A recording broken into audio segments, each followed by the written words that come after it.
She found them in the room she had decorated herself. Not rumors, not suspicion. The real thing, her husband's hands buried in her best friend's hair, the two of them tangled against the bar cart like the world owed them nothing. Claire Whitmore DeLuca stood in the doorway holding an ultrasound envelope. Inside it, 2 heartbeats, 2 lives. The most important secret she had ever carried. She set the envelope on the floor, quietly, like she was leaving a tip. Neither of them stopped.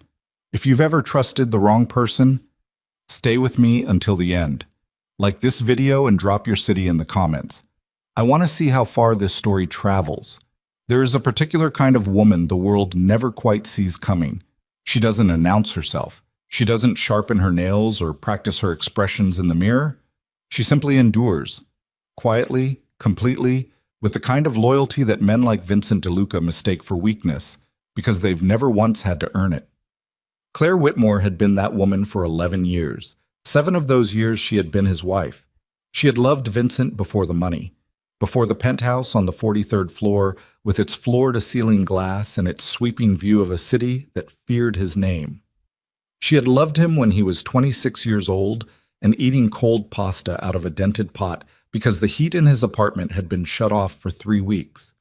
She had loved him through the first arrest, through the year he almost didn't come back from a deal gone sideways in Queens, through the slow and terrifying process of watching the man she married transform into something the newspapers called a ghost. Present everywhere, visible nowhere, untouchable in a way that had nothing to do with affection. She never asked what he did. She only ever asked that he come home. And he always had, until the night he didn't. The morning of their anniversary began the way most important mornings in Claire's life had begun, with her alone. Vincent had left before sunrise, some meeting, some deal, some emergency that required his physical presence at 5 in the morning. She had grown accustomed to the cold space beside her in the bed. She had grown accustomed to a lot of things that no woman should ever have to grow accustomed to. But that morning was different. That morning, she had peed on a stick in the narrow bathroom of the guest suite because she hadn't wanted to jinx anything by using their master bath. And when the result appeared, she had sat on the edge of the tub for 22 minutes without moving. Not from shock. Not from fear. From the sheer, terrifying weight of a happiness she had nearly stopped believing was possible. 2 lines. After 4 years of fertility treatments. After injections that left bruises across her stomach. After appointments she attended alone because Vincent's schedule was always more important. After 3 losses that nobody in their social circle knew about because Vincent had insisted that grief, like weakness, was a private matter. 2 lines. She had called the OB's office the moment it opened and been seen within the hour, because when your last name was DeLuca in this city, waiting rooms became a formality. The sonographer had been a quiet woman named Paula, who smelled like coffee and didn't make small talk, and that had suited Claire perfectly because she hadn't trusted her voice anyway. The image on the screen had made Paula go still. "Mrs. DeLuca," she had said carefully, "I want you to look here. 2 sacks, 2 distinct heartbeats. Twins." Claire had pressed her fingers to her mouth. She had not cried. She was not, by nature, a woman who cried easily.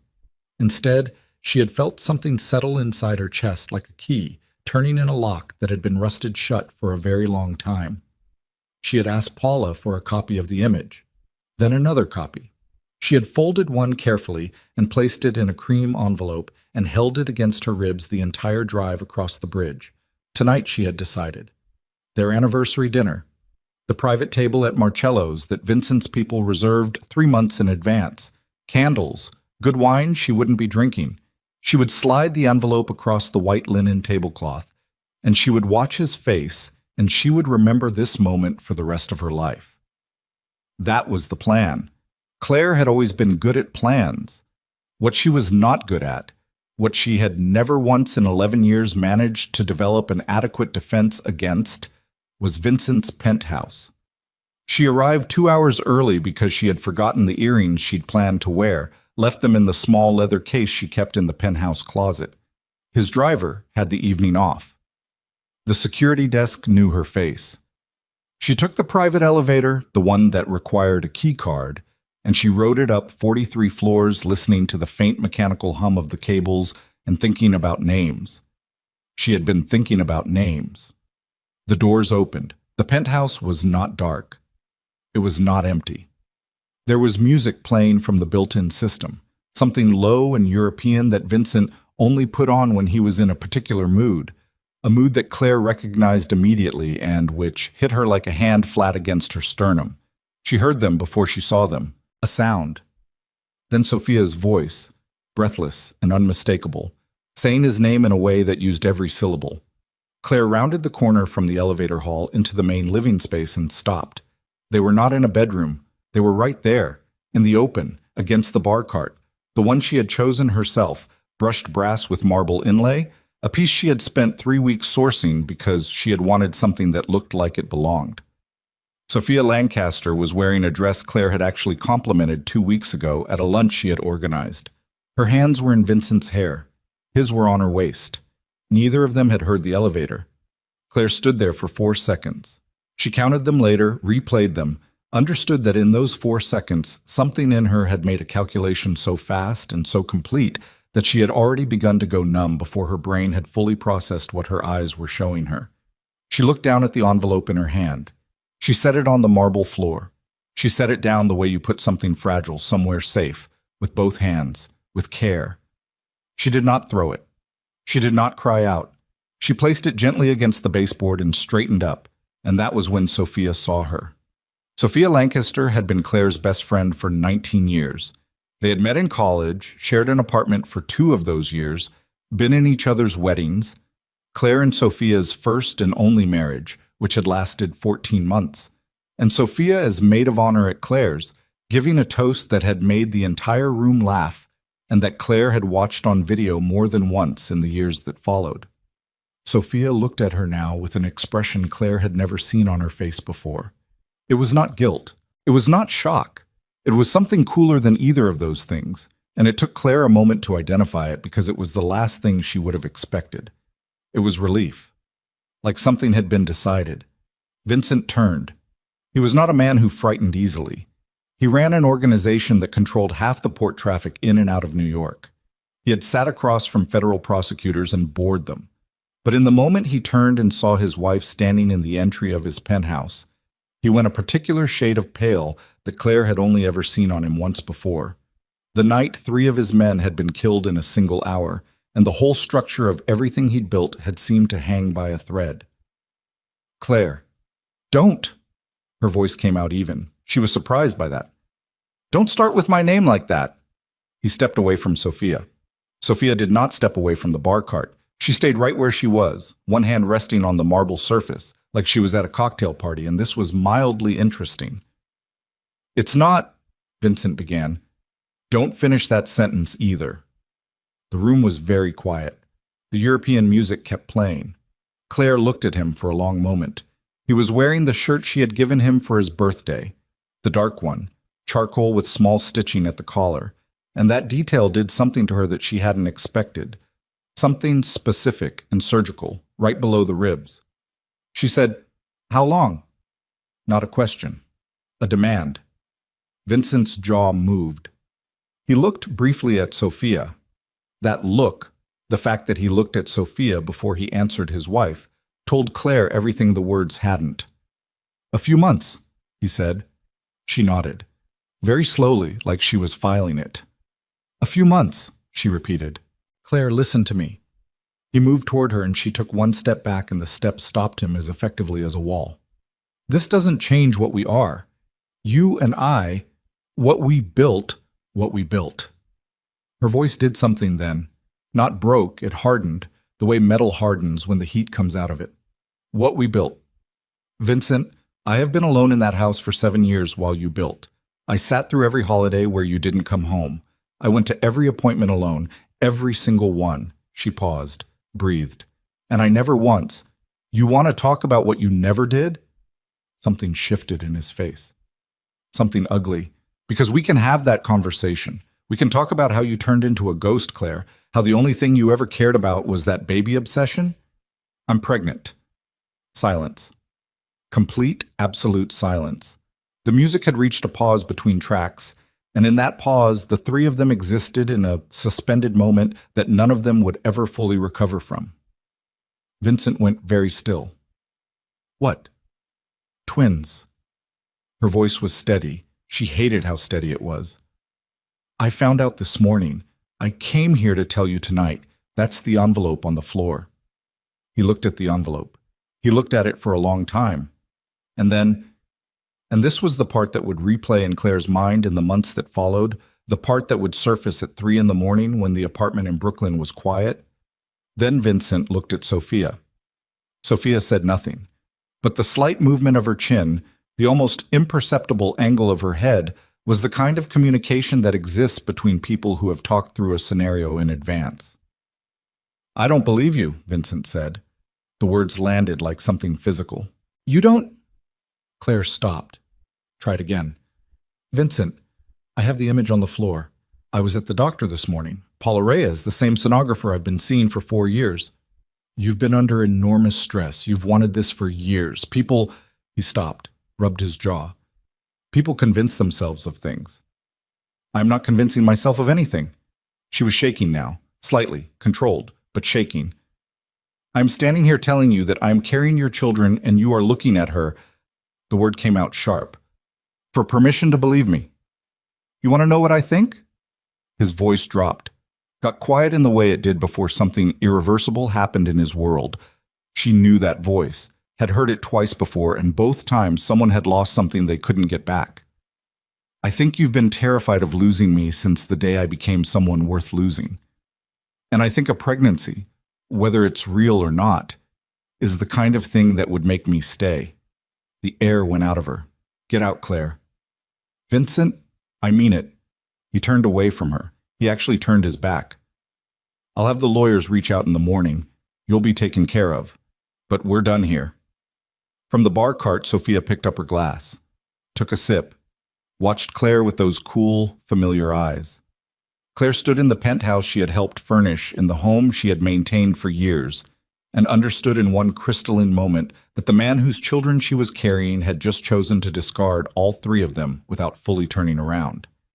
She picked up the envelope from the floor. She didn't look at him again. She crossed to the elevator and pressed the button and waited, facing the doors, back straight, while the music started again on the other side of the room. The cable hummed. The doors opened. She stepped inside. She did not let herself feel anything until the doors had closed completely. In the mirrored interior of the elevator, alone at last, she finally let herself look at her own face. She did not recognize the expression on it. By the time the elevator reached the lobby, Claire Whitmore DeLuca had made 3 decisions. She would not call anyone, she would not go back, and she would not let him know he had just destroyed her. Not because she was afraid of him, but because Vincent DeLuca had spent his entire life believing that the people who loved him would always wait. She intended to be the first one who didn't. She walked through the lobby and out through the revolving glass door and into the cold Manhattan night, and she kept walking, the envelope pressed flat against her chest, and somewhere above her in a 43rd floor penthouse, a man who had once eaten cold pasta from a dented pot and been grateful for her company made a phone call to his lawyers. He did not look at the envelope on the floor. He didn't need to, or so he believed. What Vincent DeLuca did not know, what he would not know for 5 more months, when it would be almost too late for knowing to matter, was that Sophia Lancaster had been watching his marriage the way a contractor watches a load-bearing wall. Carefully, patiently, waiting for exactly the right place to apply pressure. And Claire, walking alone through the cold toward a cab she would have to pay for herself because her cards would be frozen before sunrise, was not just a woman he had thrown away. She was the only person alive who understood the full architecture of the DeLuca financial network. Every account, every holding, every shell company threaded through 4 different countries. She had built half of it herself. And she had no idea yet that this was the reason Sophia Lancaster had smiled with something that looked like relief. Because Sophia had needed Claire gone. And now she was. 2 weeks later, in a small apartment in Brooklyn that smelled like fresh paint and someone else's cooking, Claire sat at a second-hand desk and opened her laptop. She had a new name on the lease. She had a job offer from a financial firm that didn't ask too many questions. She had 2 heartbeats under her ribs and approximately $400 in a cash envelope she'd withdrawn before the accounts were locked. She had nothing else. She opened a blank document and began to type. Not a letter, not a journal, a ledger. Every transaction she could remember, Every account number she had ever supervised, every name that had ever appeared in a column she had built. She did not know yet why she was doing it. She would. The ledger grew. Every night, after the building went quiet and the couple upstairs stopped arguing and the radiator in the corner of the Brooklyn apartment clicked and groaned itself to sleep, Claire sat at that second-hand desk and typed. She did not rush. She was precise by nature. It was the thing that had made her valuable to Vincent long before anyone had thought to put a title next to her name. She had a mind that organized itself in columns, that found the pattern inside the noise, that knew instinctively when a number was wrong, the way a musician knows when a note is flat. She typed until her fingers ached. Then she saved the file to an encrypted drive she had purchased with cash from an electronics store in Flatbush, and she hid the drive inside the lining of a winter coat hanging in the back of her closet, and she went to bed. She slept on her left side because the pregnancy book said so. She had bought 3 of them, used, from a shop on Atlantic Avenue, and she kept them stacked on the nightstand with a notebook where she wrote down questions she intended to ask at her next appointment. She had a new OB now, a woman named Dr. Anand, who practiced out of a clinic in Park Slope and who had looked at Claire's chart with the careful attention of someone putting together a complicated puzzle. "These are strong heartbeats," Dr. Anand had said, pressing the wand against Claire's abdomen, watching the screen. "You've been through a lot of procedures. Your body has been through a lot." "I know. Are you under stress currently?" Claire had stared at the ceiling tiles. "Some." Dr. Anand had looked at her for a moment over the top of her glasses. She was the kind of woman who understood how much lived inside the word "some" when a pregnant woman said it in that particular tone of voice. "You need rest," she said. "Real rest. Not just sleep. You need to stop whatever your nervous system is currently doing, and you need to slow it down. These babies are early. Your cervix is not where I want it to be." "What does that mean?" "It means you are at risk for preterm labor, and I need you to take that seriously." Claire had taken it seriously. She had also, 3 days later, accepted the job at Hargrove Financial Consulting, a mid-sized firm in Lower Manhattan that specialized in international accounts and asked exactly the right amount of questions, which was not many. She used the name Claire Whitmore. No hyphen, no DeLuca. The hiring manager had been a tired man named Gerald, who had looked at her resume with the expression of someone who had just found a $50 bill in an old jacket pocket. "You're overqualified," Gerald had said. "I know. Why are you here?" "I need the work." He had nodded like that was the most honest thing anyone had said to him in months, and he had offered her the position on the spot, and she had shaken his hand and walked out into the November cold and stood on the sidewalk for a moment, pressing her palm flat against her stomach. She needed the work. She needed the income. She needed something to do with her hands and her mind that wasn't remembering the look on Vincent's face when he had turned his back. She never let herself think about Sophia, not directly. When the thought of Sophia began to form, the dress, the glass, that expression of cool relief, Claire redirected herself to the ledger, to the numbers, to the work. It was cleaner that way. Across the river, in the penthouse on the 43rd floor, the work was going badly. Vincent DeLuca had spent 20 years constructing an organization that ran on 2 things, loyalty and fear. Fear was the easier one. People understood fear. It was clean, it was consistent, it communicated itself without ambiguity. A man who feared you showed up on time and kept his mouth shut and did not skim from the top. Loyalty was more complicated. Loyalty required something from him, an investment of attention, of trust, of the kind of sustained personal regard that Vincent had always found more exhausting than threatening anyone. He was better at the cold mechanics of power than he was at its warmth. Claire had been the one who maintained the warmth. He had not understood that while she was doing it. He understood it now, approximately 3 weeks after he had told her to get out, as the organization began to develop small fissures that he could not immediately explain. It started with Marco Vitelli. Marco had been a captain for 9 years, responsible for the waterfront operations that controlled roughly a third of the organization's incoming revenue. He was not a complicated man, medium height, heavy through the shoulders, a face that looked like it had been assembled from leftover parts, and an absolute reliability that Vincent had come to depend on the way you depend on a bridge. You don't think about the bridge. You just cross it. Marco stopped answering his phone on a Tuesday.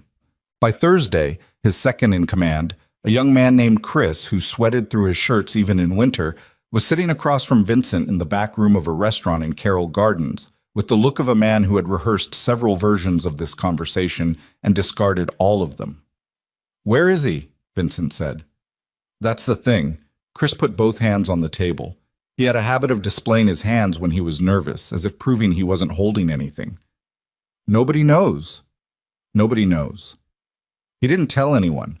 His wife says he left for a meeting Monday night, and— "Which wife?" Chris blinked. "The first one." "He's still with the first one?" "Far as I know." Vincent leaned back. He was a man who occupied space with intention. The way he sat, the angle of his shoulders, the particular stillness he could hold when he was thinking, it all communicated something. What it communicated now was a controlled version of something that was not yet anger, but was adjacent to it. "Pull the waterfront accounts," he said. "All of them. I want to look at the last 60 days. Chris nodded. "I'll get Renata on it." "Don't get Renata. I'll do it myself." This was the thing Vincent did not say out loud, but which he understood in the quiet of his own chest. Renata had been hired 18 months ago on Sophia's recommendation. So had 4 other people currently sitting inside his financial infrastructure. He had been paying only the most surface-level attention to these hires, because Sophia had been managing what she called the administrative rebuild, and he had let her because she was smart and efficient, and the work was getting done, and there had been other things occupying his attention. Those other things had been a mistake. He was beginning to feel the edges of that mistake. He pulled the waterfront accounts himself at 2 a.m, at the desk in the penthouse study. He was not a forensic accountant. He had never needed to be because he had always had Claire. But he had learned enough over the years to recognize when numbers didn't flow correctly, and what he was looking at did not flow correctly. There were transfers he didn't recognize, routed through an intermediary he had never approved, to an account and a name that appeared nowhere in any document he had ever signed. He sat with this for a long time. Then he called Gio Bassano, his consigliere, at 2:30 in the morning. Gio answered on the second ring because Gio always answered on the second ring. He was 71 years old, had been in this organization since before Vincent had been born, and operated on approximately 4 hours of sleep per night with the cheerful resignation of a man who had made peace with his own insomnia decades ago. "You're looking at numbers," Gio said. Not a question. "Something is wrong with the waterfront accounts." A pause. "How wrong?" "Wrong enough that I'm calling you at 2:30.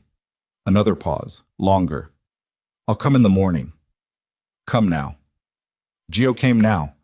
He sat across from Vincent in the study and put on the reading glasses he refused to wear in front of anyone except Vincent, and looked at the screen for a long time without speaking. Vincent watched him. He had learned years ago to read Gio's silences the way other men read words. Each one had a different texture, a different weight. This silence was heavy. "When did these start?" Gio said finally. "Best I can tell. 8 months ago." 8 months. Gio took the glasses off. He had a habit, when something troubled him, of cleaning the lenses with the hem of his shirt, even when they didn't need cleaning. He cleaned them now. "Vincent, I need to ask you something, and I need you to hear it as a question and not an accusation." "Ask." "Who has had access to the financial architecture in the last 8 months?" Vincent said nothing. "Because before that—" Gio set the glasses on the desk. "Before that, Claire was the one who sat with these accounts. She was the one who built the monitoring systems. She was the one who would have caught this in the first week." He paused. "She's been gone 8 months. The room was very quiet. Vincent said, "Say what you mean, Gio." "I mean that whoever set this up knew what they were doing and knew that the person who would have caught it was no longer in a position to catch it." He looked at Vincent steadily. "I mean that the timing is not a coincidence. You think someone planned for Claire to be gone. I think someone benefited enormously from Claire being gone, whether they planned for it or simply took advantage of it." Gio picked up the glasses, put them back on, and looked at the screen again. "That's what I think we need to find out." Vincent stood up. He went to the window. 43 floors below, the city moved in its relentless, indifferent way. Headlights, taillights, the occasional flash of something reflecting off the water in the distance. He thought about what he had said to Claire the night he had told her to leave. He thought about the specific words he had used. People convince themselves of things. He had said that. He had said that to a woman who had come to tell him she was carrying his children, and he had looked at her and said that, and then turned his back. He pressed one hand flat against the cold glass. He did not say any of this to Gio. What he said was, "Find out where Marco Vitelli is." Sophia Lancaster had a talent for being exactly the right version of herself in any given situation. With Vincent, she was attentive and warm and pleasantly deferential. She never pushed too hard, never asked for too much, constructed her presence in his life the way a set designer constructs a room, with total control presented as natural ease. With her brother Damien, she was something else entirely. Damien Lancaster was 38, lean in the way of someone who had been hungry as a child, and never fully lost the physical memory of it, with the kind of surface-level charm that worked well in rooms where nobody was paying close attention. He was not as smart as his sister. He had always known this. It had produced in him, over the years, a specific kind of resentment that he managed by reminding himself that she needed him. His access, his connections, his willingness to do the things that required a man who looked the part. They met for lunch at a restaurant in Midtown that they had agreed years ago never to visit together more than once every 6 months. Sophia ordered fish, Damien ordered steak. This too was consistent. "Vitelli disappeared," Damien said, cutting into his food. "I know. That's going to attract attention." It was always going to attract attention. Sophia lifted her fork without particular urgency. The question is how much attention and from what direction. "Vincent is pulling accounts." She looked up. "He pulled the waterfront accounts himself," Damien said. "Chris told one of my guys, 2 a.m, didn't use Renata." Sophia set her fork down. A small thing, but Damien noticed it because his sister almost never put down a utensil mid-meal. "How much will he find?" "Depends on how deep he goes." "How deep can he go?" "Without Claire?" Damien shrugged, chewing. "Not very. He doesn't have the background. He's going to need someone to interpret what he's looking at, and everyone he could ask is either ours or compromised." "Gio Bassano isn't ours." "Gio Bassano is 71 and loyal to the old model. He knows something is wrong, but he doesn't speak the language of what's been built in the last decade. Claire built it. Without Claire," he gestured with his fork, "he's reading a book in a language he doesn't know." Sophia picked up her fork again. "Make sure it stays that way." "And Vitelli?" "Marco made a choice." Her voice was flat, undramatic. "He decided that what he'd found in those accounts was more valuable as leverage than as a secret. That was a miscalculation." Damien nodded slowly. "The Falcone family is getting restless. They got the package we sent." "Good. They think it came from the DeLuca organization." "That's the point, Damien." He looked at her for a moment. His sister, who was picking at her fish with the focused attention of someone who had no idea that 3 tables away, a man was watching them with the particular stillness of someone paid to watch things. She had no idea because she had not checked, and Sophia Lancaster never forgot to check. Except, apparently, today. Damien reached for his water glass and used the motion to angle himself slightly and take a longer look at the man 3 tables over. Middle-aged, nothing-colored clothing, a coffee he hadn't touched, a newspaper he was definitely not reading. "Soph, I see him." "Since when?" "Since we sat down." She turned a piece of fish over on her plate. "He's not Vincent's. The posture is wrong. Falcone, maybe." "You want to leave?" "I want to finish my lunch." She looked up at Damien with an expression he associated with the very specific and uncomfortable feeling of being both trusted and managed simultaneously. "Smile. You're having lunch with your sister." He smiled. It didn't reach his eyes. Outside the restaurant window, November had turned mean. The kind of cold that didn't just sit on your skin, but worked its way into your bones and stayed there. Damien watched the people moving past on the sidewalk, wrapped in their coats, heads down against the wind, none of them carrying anything heavier than their own ordinary problems. He had gotten into this for the money. That had been simple at the beginning. He was good at financial architecture, threading income through layers of legitimate business until it emerged clean on the other side. And the DeLuca organization had money that needed threading, and Sophia had been his way in. It had been clean and profitable, and he had told himself, when he needed to tell himself something, that the people involved were all adults who understood the nature of the world they were operating in. He had not entirely anticipated Marco Vitelli. He had not entirely anticipated the moment, 2 months ago, when he had looked at the full scope of what they had built inside the DeLuca financial structure and understood that the number was no longer the number he had planned for. It was larger, substantially larger. And the people they had sold information to, the Falcone family, 2 other organizations whose names he preferred not to think about directly, were not the kind of people who accepted being owed money. They were the kind of people who collected. He cut another piece of steak and chewed it, and did not look at his sister because he knew she would see what was in his face, and he was not ready for that conversation.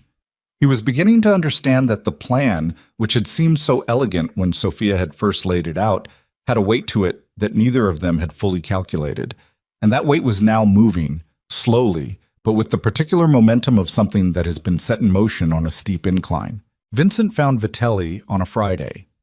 What remained of Vitelli, specifically, discovered by 2 of Vincent's men in a storage unit in the industrial stretch of Red Hook, wrapped in plastic sheeting with the methodical neatness of someone who had done this before and wanted to leave a message that was about competence as much as violence. Vincent was told over the phone.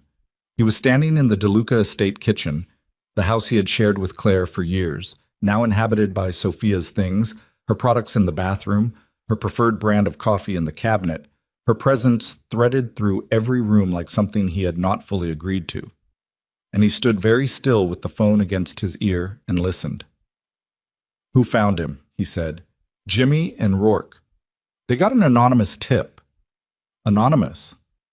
"Dropped to the Red Hook precinct and forwarded to us through the usual channel. Someone wanted us to find him." "That's what it looks like." Vincent set the phone on the counter. Sophia was in the next room. He could hear the particular sound of her moving through a space. She was a physically graceful person, light on her feet, and the house had a good floor that communicated weight in a way that Claire had always liked and that he had never paid attention to before now.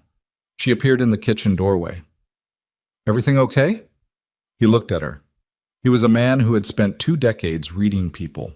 It was a survival skill in his world, the ability to look at a face and understand what was underneath it, what was being managed, what was being hidden.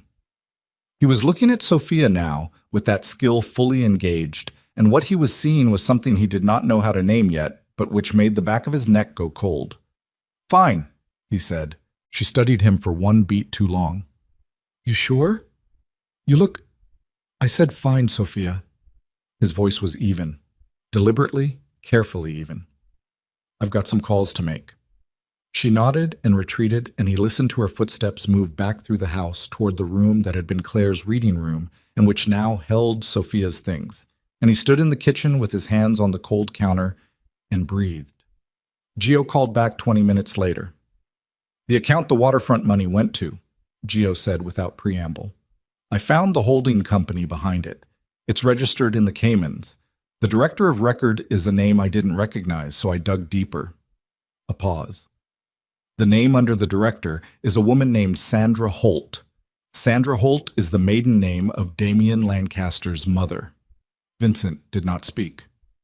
"Damien Lancaster," Gio said, "is Sophia's brother." The silence that followed was the particular kind that precedes something irreversible. Not a silence of shock.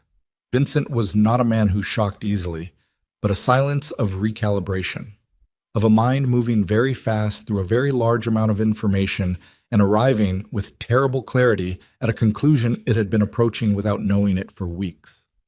"Gio." "Yes. Claire." He stopped. His jaw tightened. "Claire's accounts. When we froze them. After—" "I know. Did we—" "Vincent." Gio's voice was quiet. It was the voice he used when he was saying something that he knew would land like a physical thing. "We stripped everything, per your instruction. We left her with nothing. The counter was very cold under his hands.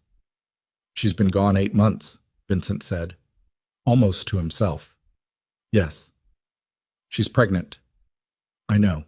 She's been alone for 8 months, pregnant, with no money, and someone used me to make sure she was gone before they started taking the organization apart from the inside. He said this very slowly, very carefully, the way a man recites something he needs to understand completely before he allows himself to feel it. Someone needed her gone because she would have seen it. Yes, Gio said. That is what I believe. The kitchen was quiet. The coffee maker on the counter was still warm. Sophia's brand. It was a small detail, stupid in its smallness, but it landed in him with unexpected force. He thought about the ultrasound envelope on the floor. He thought about the way he had not bent to pick it up. He thought about the particular expression on Sophia's face when Claire had stood in the doorway of the penthouse, not guilty, not caught, but relieved, and how he had filed that expression away and then immediately unfiled it because the alternative was too large to look at directly. He had not picked up the envelope. He had not chased after his wife. He had stood in his own penthouse with the woman who was dismantling everything he had built, and he had told the mother of his children that she was lying. The full weight of this arrived now, not gradually but all at once, the way structural failure works. Not a slow decline, but a sudden, total, catastrophic collapse that happens in an instant after the pressure has been building for a very long time. He straightened up. He let go of the counter. Find her, he said. His voice was completely flat. Find Claire. I don't care what it takes. I need to know she's safe. And Sophia? He looked toward the hallway, toward the sound of her in the room that used to belong to his wife. He thought about the 8 months, about Vitelli, about Damien Lancaster's mother's maiden name in a Cayman account, about all of it threading together into a picture so clear and so ugly that he could not understand how he had missed it, except that he knew exactly how he had missed it, and that knowledge was its own particular kind of destruction. Don't touch Sophia, he said. Not yet. I need to know everything first, every name, every account, every person she's put inside this organization. I need the whole picture. And then? And then, Vincent said, we'll talk about then. He ended the call and stood alone in the kitchen and did not move for a long time. Through the window, the city was doing what it always did, indifferent, relentless, continuing. And somewhere across that river, in a neighborhood he had never visited, the woman he had destroyed was building something out of nothing, alone, with 2 lives inside her that he had refused to believe in. The coffee maker clicked. Sophia's coffee, going cold. He picked up his phone again. He had investigators on payroll, discreet men who found things. He composed the text in 6 words, 8 months pregnant. Name, Claire Whitmore. He sent it and set the phone down, and for the first time in 20 years, Vincent DeLuca felt something that was not anger, not calculation, not the cold management of a problem. He felt afraid. Not for himself. That was the thing that caught him off guard. It wasn't fear for the empire, for the organization, for the structure he had spent his adult life constructing. It was something smaller and more devastating than any of that. It was the fear of a man who has done something irreversible to a person he loved, and who is only now, standing in a kitchen that smells like someone else's coffee, beginning to understand the actual dimensions of what he has done. The phone buzzed. His investigator had found her address in under 4 minutes. 4 minutes. She had been 4 minutes away from being found for 8 months, and he had never looked. He put on his coat. He picked up his keys. He was going to go there now. Tonight, right now, he was going to cross that river and stand at her door and what exactly? Say what? With what right? He stood in the entry hall of the DeLuca estate with his coat on and his keys in his hand and the address on his phone screen, and he understood, with a clarity that was almost physically painful, that he had no right to any of it. The front door of the estate opened before he reached it. Sophia stood in the doorway, coat on, keys in hand. She had been leaving. She hadn't known he was in the hall. For 3 full seconds they looked at each other. Him in his coat, her in hers, the door opened behind her to the cold night.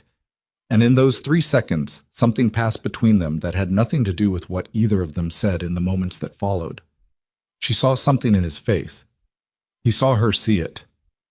"Going somewhere?" he said. Her expression reset. One beat, very fast, but he caught it. He had been looking for it. "Dinner," she said. "I texted you. I didn't see it. I figured you were on calls." She smiled, warm, easy, completely constructed. "Don't wait up." She moved past him, and he let her go and stood in the open doorway watching her walk to the car, her breath making small clouds in the cold air. And he thought, she knows I'm looking, and she knows I'm letting her go. And right now she is trying to figure out which one of those things means I figured it out and which one means I haven't. The car pulled away. Vincent closed the front door. He did not go to Brooklyn that night. Instead, he went to the study and he called Gio and he said, "Whatever she's doing tonight, I need to know who she meets. I need every name."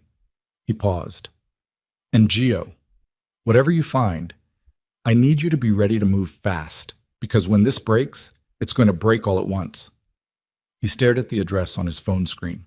Claire's address. 4 minutes away. "And I can't let it break before she's safe. Do you understand me? She comes first. Whatever else happens, she comes first." He set the phone down. Across the river in a small apartment in Brooklyn that smelled like fresh paint and someone else's cooking, Claire Whitmore sat at her secondhand desk at 11:30 at night with her back aching and her ankles swollen and her fingers on the keyboard of her laptop, and she opened the encrypted ledger and she began to add a new column. She had started to see the pattern. She didn't know yet what it meant, but she had always been the kind of woman who followed a pattern to its conclusion, no matter where it led, and this one was leading somewhere that made her breath come shallow and her hands go still above the keys. She sat back in her chair and pressed one hand to her stomach and felt, under her palm, the faint but unmistakable shift of two lives moving. She saved the file. She reached for her phone. She dialed a number she had not called in 8 months, a number that rang twice and then went to voicemail, and she listened to the recorded voice and said nothing and then ended the call and sat alone in the lamplight with the phone in her lap. The voicemail was Gio Bassano's. She had not decided yet to trust him with what she had found, but she had decided to let him know that she was. The voicemail lasted 4 seconds. 4 seconds of silence, and then the soft click of a call ended. But Gio Bassano had been in this business long enough to know that what a person did not say in 4 seconds was sometimes more important than anything they could have put into words. He sat in his car outside the restaurant where he had been watching Sophia Lancaster have dinner with a man he did not yet recognize. And he played the voicemail again, and he listened to the quality of the silence. He knew that silence. He had heard it 11 years ago at a small ceremony in a garden in Queens, when a young woman with steady hands and careful eyes had stood beside Vincent DeLuca and made promises in a voice that did not shake. He had watched her that day with the particular attention he gave to anyone entering his world, and what he had concluded was this: she was the most dangerous kind of person, not because she was ruthless, but because she was genuinely good, and genuine goodness, in a world structured entirely around leverage, was an unpredictable variable that nobody knew how to account for. He saved her number. He did not call Vincent, not yet. Instead, he watched the man across the restaurant from Sophia. Mid-40s, expensive coat, the kind of physical stillness that came from either military training or a life spent in rooms where the wrong movement could end things badly. He watched them for 40 minutes. He watched the way Sophia leaned forward when she talked, and the way the man listened without taking his eyes off her face, and the way, when they stood to leave, she handed him a small envelope that passed between them with the practiced casualness of two people who had done this before. Gio photographed it all on his phone. Then he drove home, made himself tea, sat at his kitchen table, and began the slow and methodical process of finding out who the man in the expensive coat was. It took him until 4 in the morning. The man's name was Richard Falcone, not a Falcone by blood, by marriage, specifically and briefly. He had been the second husband of Elena Falcone, the eldest daughter of the Falcone organization's current head. A marriage that had lasted 3 years and produced 1 child and ended in circumstances that the family's public statement described as mutual and private, and that Gio understood, from other sources, to have been neither. Richard Falcone had walked away from the marriage with two things: the name, which he had kept for reasons that were not sentimental, and a very specific kind of access to the Falcone family's internal communications that a man in his position should not have had, and that the family did not know he still maintained. He was, in the language of the world Gio inhabited, a conduit. Someone who moved information between people who could not be seen moving information to each other. Sophia Lancaster had just handed him an envelope. Gio sat with his tea and looked at this conclusion and felt, in his chest, the particular sensation he associated with the moment. A thing he had suspected becomes a thing he knows. It was not satisfaction. It was closer to grief. He picked up his phone and called Vincent at 4:17 in the morning. Vincent answered before the first ring had finished. "Tell me," Vincent said. Gio told him. The silence on Vincent's end lasted long enough that Gio checked his phone to make sure the call was still connected. "The Falcone family," Vincent said finally. "Someone adjacent to them, but close enough. She's been feeding them information. That would be my read, yes." Another silence. Gio could hear Vincent breathing, controlled, deliberate, the way a man breathes when he is managing something that wants to come out as something other than words. "What was in the envelope?" Vincent said. "I don't know yet. I have someone working on it." "How long?" "A day? Maybe 2. "I don't have 2 days, Gio." His voice dropped. Not louder, quieter, which was always the more dangerous direction with Vincent. "If she's handing material to the Falcones, they already know we're looking. They'll move. Then we move first. I can't move first without knowing the full picture. If I go after her now and I'm missing something, she burns the whole thing on her way out." He stopped. "She'll know what to burn. She's been inside everything." Gio turned his teacup in his hands. "Vincent?" "What?" "The woman who called me tonight." He said it carefully. "Claire. She has been building something. I don't know what exactly, but whatever she found in those accounts, she's been building towards something with it for months." He paused. "She called me, not you." The quality of the silence changed. "She doesn't trust me," Vincent said. Not a question. "Would you?" Nothing. "She has 8 months of work on whatever she's found," Gio said. "She has the financial background to understand it in ways that neither of us can match. And she called me tonight instead of staying silent, which means she's decided that whatever she's sitting on is large enough that she needs help, even from a direction she doesn't fully trust." He paused again. "She's also 7 months pregnant, Vincent, and alone, and I don't think you should be the one to call her." "Then you call her." "I intend to.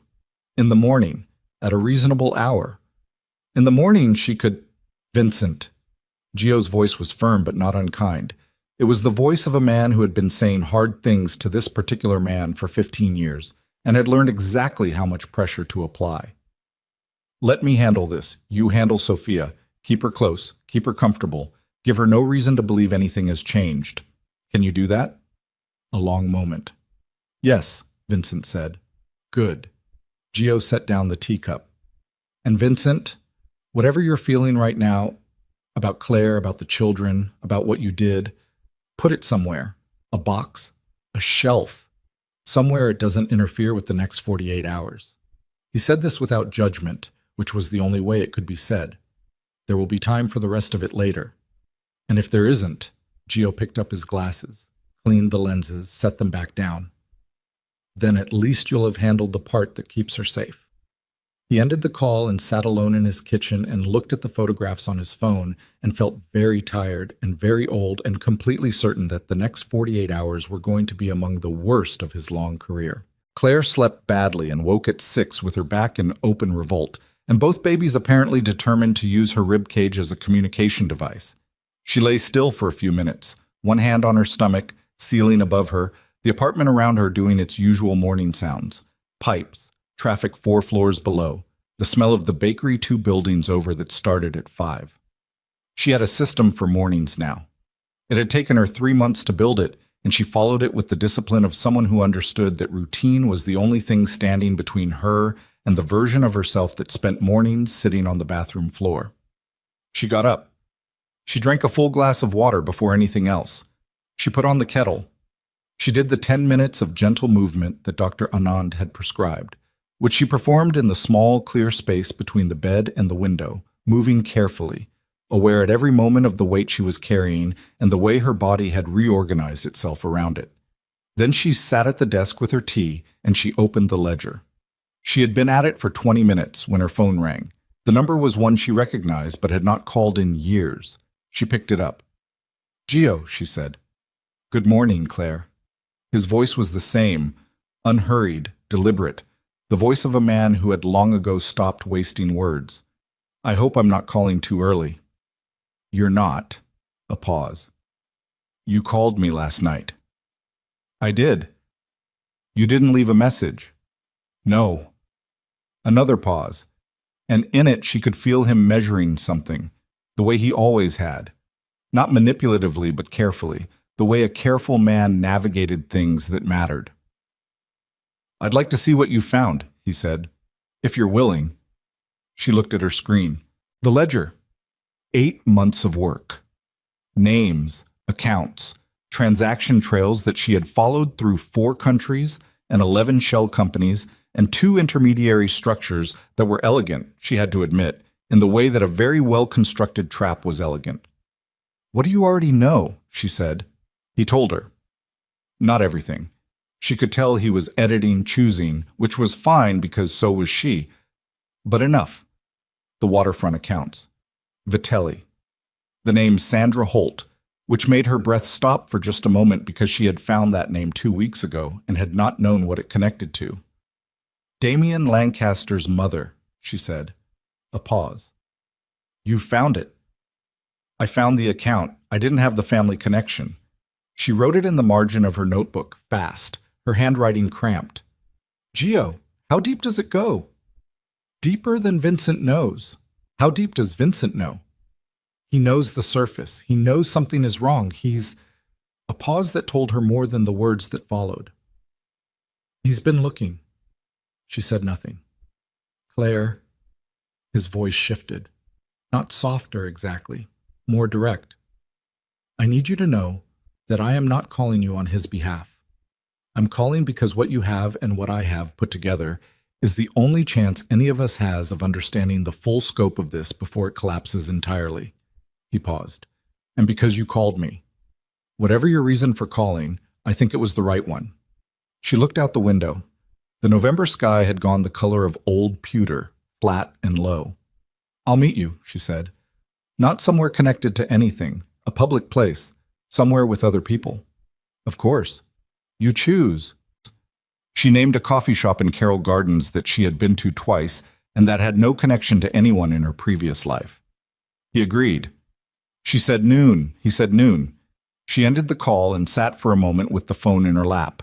Then she saved the ledger, backed it up in 2 separate locations, printed 43 pages of documentation on the small printer she had purchased specifically for this, and put it all into a manila folder that she placed in the interior pocket of her heaviest coat. She was going to need more than coffee at this meeting. She was going to need Gio to understand that what she had found was not just about the DeLuca organization. It was about what the Lancaster siblings had promised the Falcone family in exchange for their cooperation. And what they had promised was something that could not be allowed to happen. They sat across from each other in a corner booth, and for a moment they were simply 2 people who had known each other for a long time and had arrived at the same place from very different directions. Gio looked, she thought, older than the last time she had seen him. Not diminished, but worn, the way wood goes when it's been in the weather for a long time.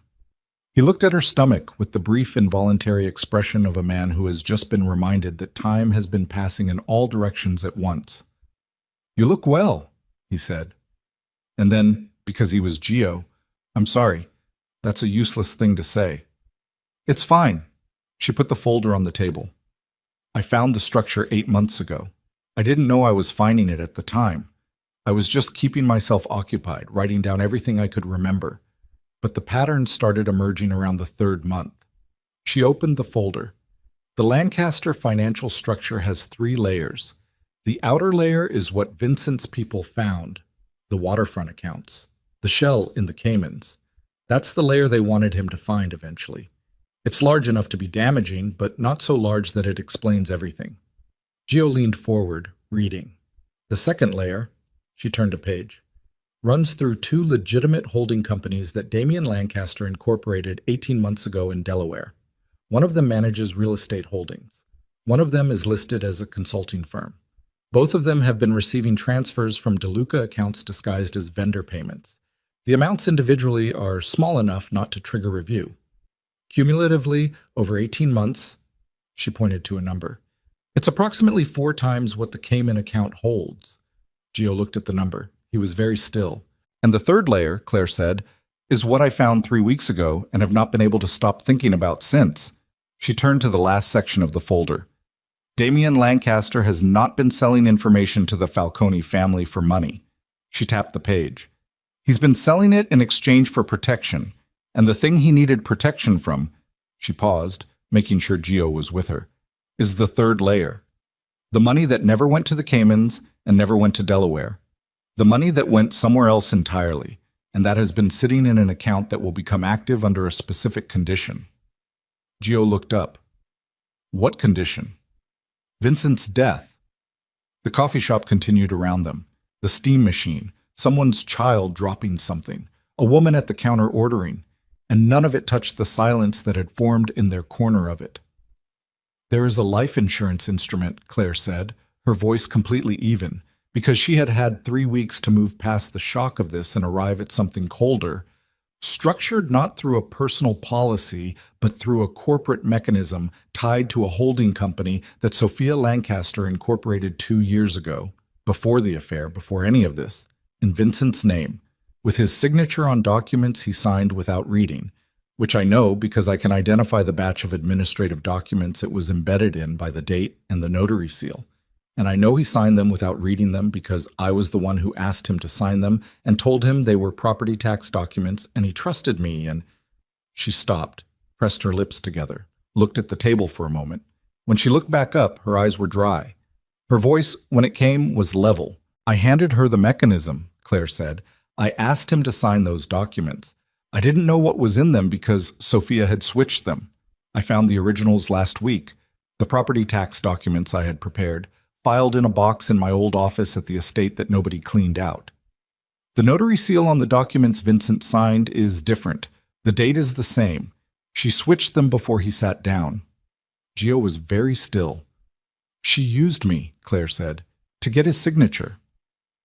The thing about saying it out loud, she had found, was that it didn't make it smaller.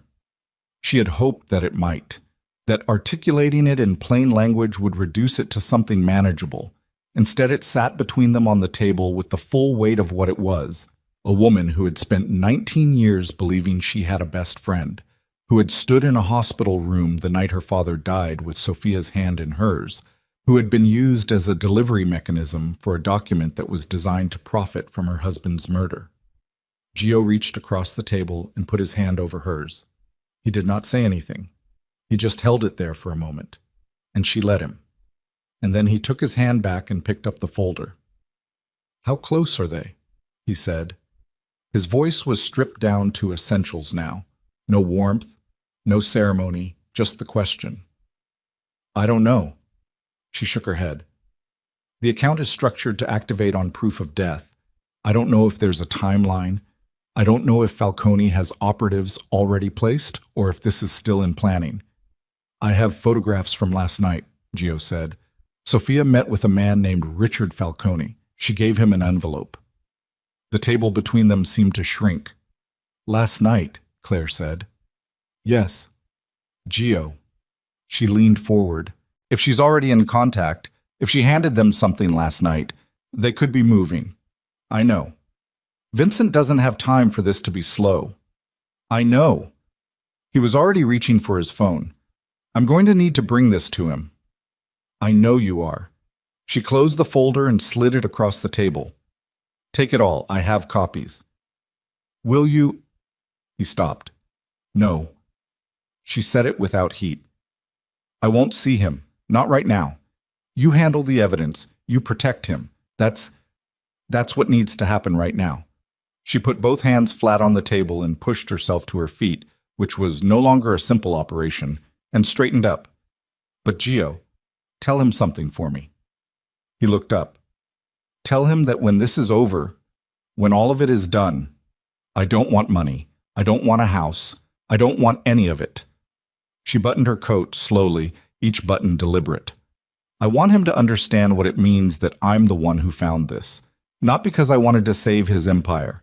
I stopped caring about his empire a long time ago. She picked up her bag. I found it because those are my children's lives inside him.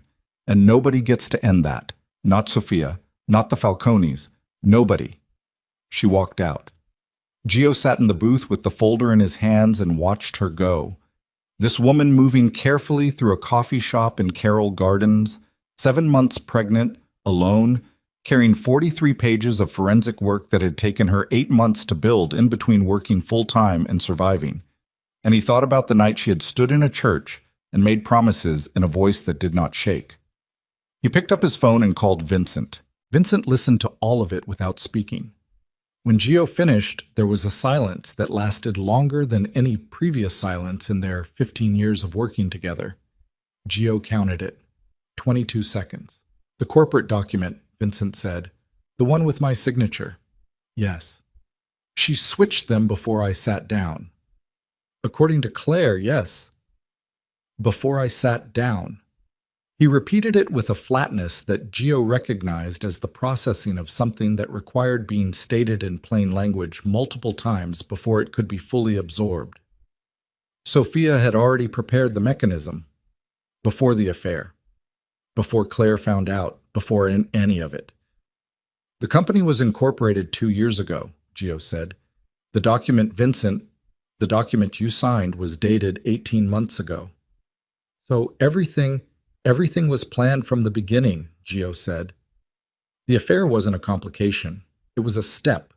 Getting Claire out was a step. Your signature was already in hand. The Lancaster money was already moving. The Falcone relationship was already established. He stopped. Vincent, the goal was never to steal from the organization. A long pause. She wanted me dead, Vincent said. And the organization under Damien's control with Falcone backing. Gio's voice was quiet. With you gone. With Claire gone. With the twins. Stop. The word came out with a force that was not volume. Don't finish that sentence.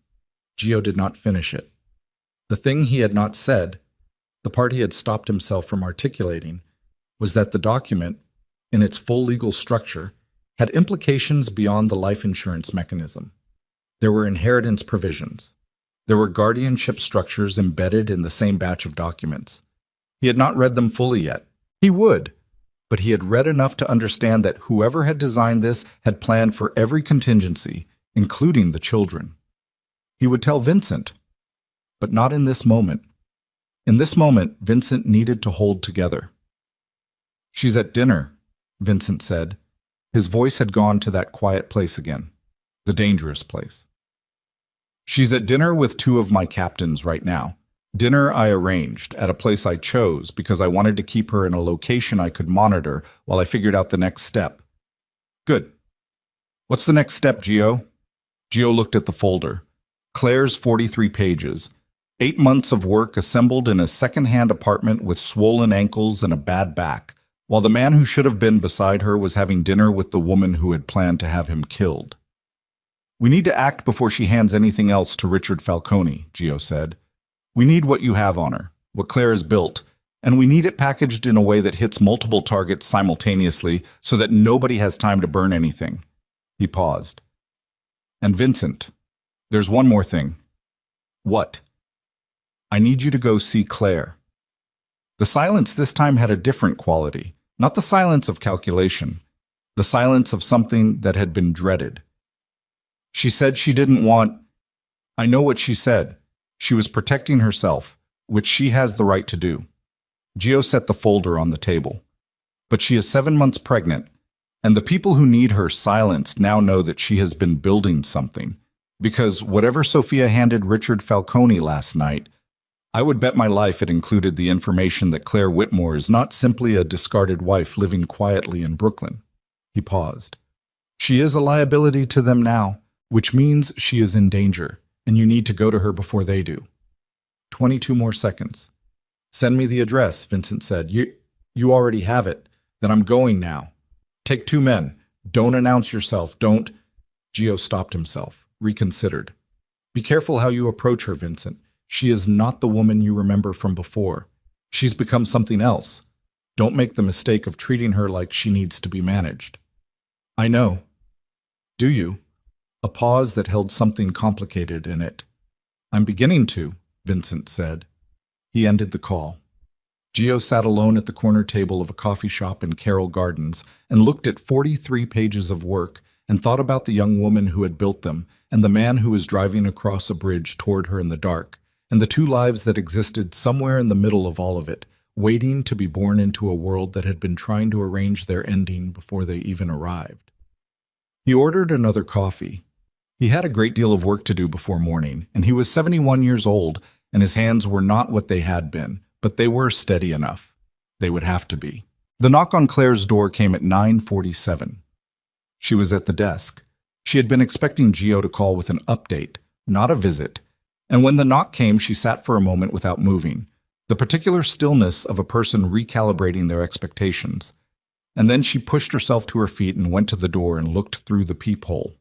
Vincent DeLuca was standing in the hallway of her Brooklyn apartment building, in his coat, with his hands at his sides, looking at the door with an expression she had never seen on his face in 11 years. She stood on her side of the door with her hand against the wood and her heart doing something irregular and painful, and she breathed. She breathed for a long time. Then she said through the door, without opening it, "You have about 30 seconds to tell me why I should let you in, and I want you to know that whatever you say, I have already decided the answer, so don't perform. Just tell me the truth." His voice came through the wood of the door, not loud, not rehearsed. "Because they know where you are," he said. "And I am the only thing between you and them tonight. And I know I have no right to be standing here, and I know I have no right to ask you for anything, and I know that if our positions were reversed, I would not open this door." A pause. "But I'm asking you anyway, because I should have been here 8 months ago, and I wasn't, and I can't fix that. I can only be here now." Claire stood with her hand flat against the door. She thought about the ultrasound envelope on the marble floor. She thought about his back, turning.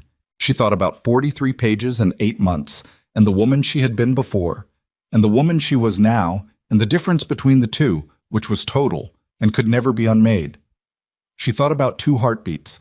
Her hand found the deadbolt. She turned it, and the door opened on a man who looked, for the first time in the 11 years she had known him, like someone who understood the exact cost of every mistake he had ever made and was standing in it completely, without anywhere left to... She left the door open and walked back to the desk. That was all. She did not look at him again immediately. She did not speak. She sat back down in her chair with the deliberateness of someone managing a physical situation that required concentration, and she put her hands back on the keyboard, and she let him come in or not come in on his own terms because she was done making things easier for Vincent DeLuca. He came in. She heard him close the door behind him, heard the deadbolt. He threw it without being asked, which told her something. Heard him stop. The apartment was small enough that 2 people in it fundamentally changed the atmosphere of it, and Vincent was not a small man, and his presence had always been the kind that reorganized a room around itself, whether he intended it to or not.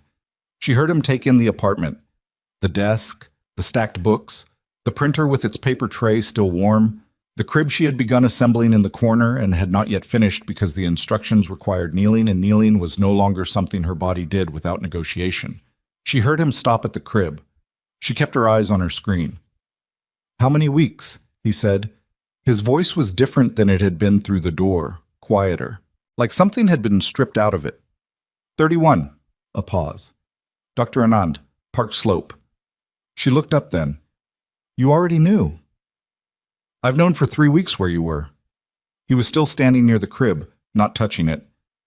"I didn't come because Gio told me not to, and because I understood why, and because..." He stopped. His jaw moved. "Because I didn't have the right." "You still don't." "I know."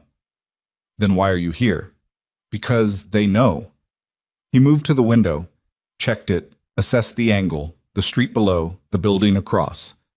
She watched him do this with the automatic efficiency of a man who had been reading rooms for threats for 20 years. Sophia handed Richard Falcone your name last night, your location, what you've been building. He turned from the window. You're not safe here. Claire looked at him. She looked at him the way she had been looking at things for 8 months, without illusion, without the softening layer that love had once provided, straight at the thing itself. Where are your men? She said. 2 in the stairwell, 1 on the street. And Sophia? At the estate, monitored. He pulled a chair from the small kitchen table, the only other chair in the apartment, and sat down across from her. Not close. He kept the distance between them. I need an hour with you, to go through what you have and coordinate it with what Gio has. Then I need to move you tonight. Move me where? Somewhere clean. Nothing connected to me, nothing connected to anyone they've compromised. I have a place in Connecticut that exists under a name that has never appeared in any document related to the DeLuca organization. He looked at her steadily. You'll have a doctor. You'll have security. The twins will be... Vincent. She said his name and it stopped him. I'm not going anywhere until you tell me what you're planning to do.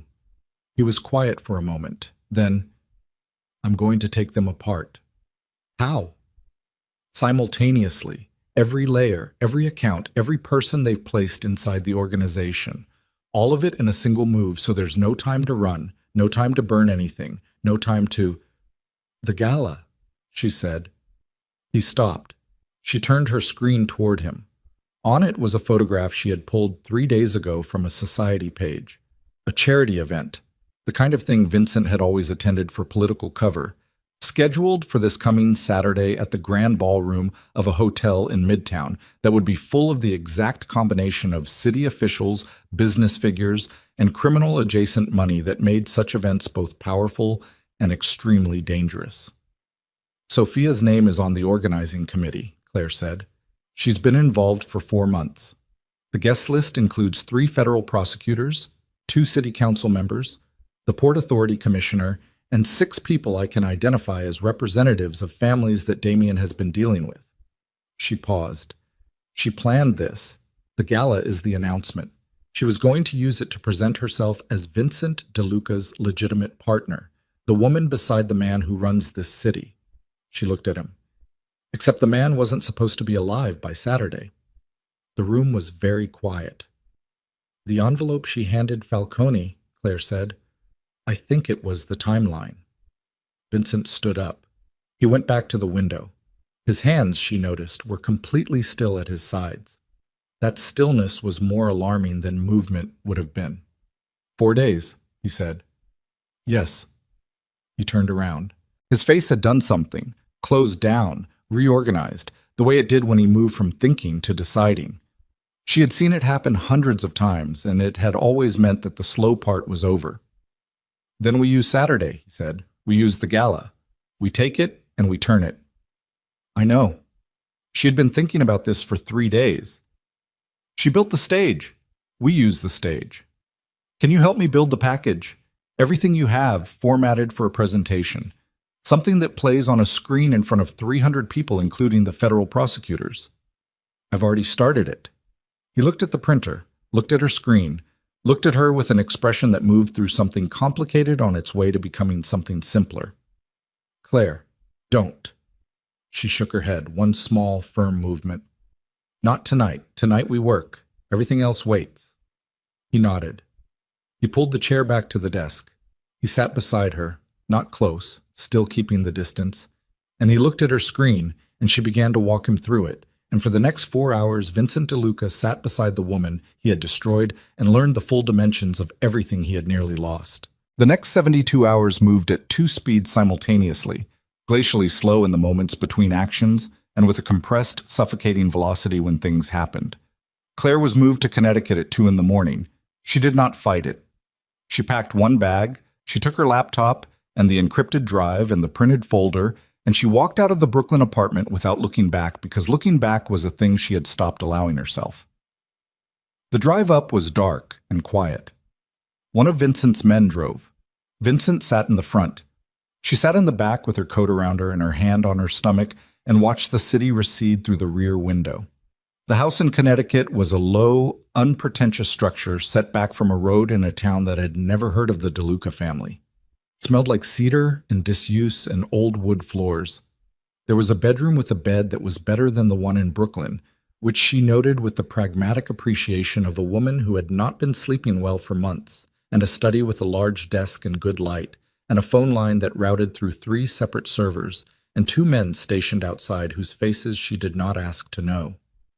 Dr. Anand was called, not brought in, called discreetly, and told that her patient was temporarily relocated for personal reasons and asked to provide emergency contact protocols. Dr. Anand, who had been practicing long enough to understand that personal reasons covered a great deal of territory, said she would arrange for a colleague in the area to be on standby. She asked, with the directness that Claire had always appreciated in her, whether the patient was in immediate physical danger. Claire had thought about this honestly. "Not right now," she had said. "Keep it that way," Dr. Anand said. She worked through the night and into Thursday. Gio came Thursday afternoon, driving himself, arriving with a paper bag of food that he set on the kitchen counter without comment, and then came to sit across from her at the study desk and go through the package piece by piece. He had brought additional documentation: the photographs of Sophia and Richard Falcone, the corporate records he had pulled on the Cayman account, the financial forensics his own people had assembled on the waterfront transfers. Together, spread across the desk, it covered every surface. "This is enough," Gio said, looking at it. "This is more than enough." "I want it to be more than enough," Claire said. "I want it to be so complete that there's no question, no allegedly, no room for a lawyer to find the gap." "Claire," he looked at her over his glasses. "It's enough." She nodded. She rolled her shoulders. They had been locked for 2 days. "The presentation format, have you? My technical people are handling it. They'll have the display package ready by Friday evening." He paused. "Vincent is managing the access. He has the AV contact at the hotel. One of his men is already inside on staff, placed there 2 months ago for another purpose. And Sophia doesn't know. Sophia believes she is walking into her own event." He picked up one of the documents, set it back down. "She has been, by all accounts, quite cheerful. She told Vincent yesterday that she hoped the gala would be an opportunity for them to present a unified face to the city's business community." He said this without inflection, which was its own kind of eloquence. "She thinks he's dead by Saturday," Claire said. "Or she thinks he will be, and she is performing normalcy as practiced." He paused. "One of her calls last night, to a number that traces back through 4 layers to a Falcone-adjacent operation, lasted 6 minutes. We don't have the content, but the duration and the timing, 11 p.m., 3 days before the event, suggests finalization." Claire looked at the window. The Connecticut trees were bare, the late November sky the same pewter color it had been in Brooklyn, but somehow more absolute out here. No buildings to break it. "She's going to try to have him killed before Saturday," Claire said. "Not at the gala. She wouldn't do it there. Too many witnesses, too much exposure. She's going to do it before, at the estate or in transit, somewhere controlled." Gio was quiet. "You already think the same thing," she said. "Yes." "Does Vincent know?" "I've told him my read." He cleaned his glasses. "He's adjusting the schedule. He won't be at the estate tonight or tomorrow. His movements will be... She'll notice if he breaks his pattern. We're managing that." She looked at him. "How?" A pause that lasted precisely long enough to tell her he had considered not answering. "A body double," he said, "for Thursday night. A man who can be seen arriving at the estate at the time Vincent usually returns. It doesn't need to hold for long, just long enough for us to see who moves." The air in the room changed. "You're using him as bait," Claire said. "The double. You're using him to see if they move tonight." "We're using the appearance of him." Gio's voice was careful. "Vincent himself will not be there. And if something goes wrong, it won't." "Gio." Her voice went flat. "What if something goes wrong?" He looked at her steadily. "Then we'll know the timeline and move immediately rather than waiting for Saturday." He paused. "The documentation is already in the hands of 2 federal prosecutors on a delayed release. If anything happens to Vincent before Saturday, it goes public automatically through a channel we control." He paused again. "The Lancasters cannot burn what they can't reach." Claire absorbed this. The operational logic of it was clean, It was the right call. She understood that and hated it with a specific physical intensity that she breathed through until it became manageable. "Fine," she said. "Then we finish the package tonight." They worked until midnight. Gio left. She sat alone at the desk with the bare trees outside and the two men she couldn't see somewhere in the dark, and she built the presentation with the precision of someone constructing a weapon, because that was exactly what it was. Thursday night, a man who was not Vincent DeLuca walked into the DeLuca estate at 9:45. He was close enough in build and manner and the particular way he carried his shoulders that from a camera at the right angle, or a position across the street, or a window with a partial view, he read correctly. He had been briefed.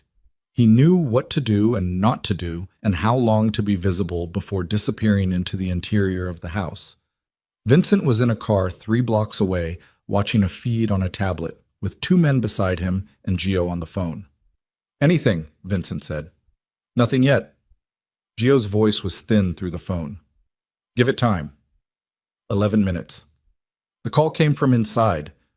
One of the men monitoring the estate's external security, a young captain named Reyes, who had been with the organization for 4 years and whose loyalty Gio had personally verified. "Vehicle?" Reyes said. "Dark SUV. Came around the north side.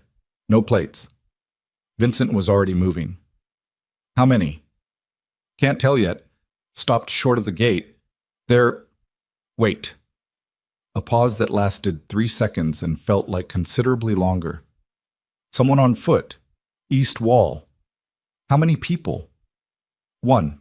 Just... one man. He's..." Another pause. "He's carrying something. Long. Under his coat." Vincent's hand tightened on the tablet. In the car beside him, his man, a broad, quiet person named Deke, who communicated primarily in small head movements, looked at him and waited. "Don't engage," Vincent said into the phone. "Let them approach. I want them inside the action before we move. I need to see..." "Vincent," Reyes's voice changed. "There's a second vehicle. Other side. They're pinching. 2-sided approach. Coordinated. Not improvised." "How many total?" "Minimum 4. Could be 6. 6 men. For one target." This was not a warning. This was not leverage. This was finalization. "Move," Vincent said. What happened in the next 11 minutes was the kind of controlled violence that exists at the intersection of preparation and desperation. Reyes and his team coming out of the positions they had held for 2 hours, the element of surprise belonging entirely to them. The Falcone operatives finding themselves in a situation that had ceased to resemble what they had been told it would be. It was fast. It was quiet. In the way these things are quiet, not silent, but contained. The sounds absorbed by the dark and the empty street and the late November cold. 4 men detained, 2 fled. The SUVs were left where they sat. Vincent walked into the estate at 10:23. He walked through the rooms without stopping, past Sophia's things, past the bar cart in the living room, up the stairs, and into the study where 2 of Reyes's men were standing, with a 4th Falcone operative who was sitting in a chair with the expression of a man who has very rapidly revised his understanding of how his evening was going to go. Vincent sat across from him. He didn't speak for a moment. He just looked at the man. 30s, professional, the specific, affectless quality of someone trained to be unremarkable, and let the silence do what silence did in these situations. The man looked back. "I need one thing from you," Vincent said. "One answer, and then this becomes someone else's problem." He leaned forward slightly. "Was tonight the only attempt, or is there a contingency?" The man said nothing. "Contingency means tomorrow," Vincent said. "Before Saturday, which means I need to know tonight." He kept his voice even. "I'm going to find out either way. This is a question of how long it takes and who else gets hurt while I'm finding out." The man looked at his hands. "There's a contingency," he said, "if tonight failed." "When?" "Tomorrow. Transit. Morning." "Where?"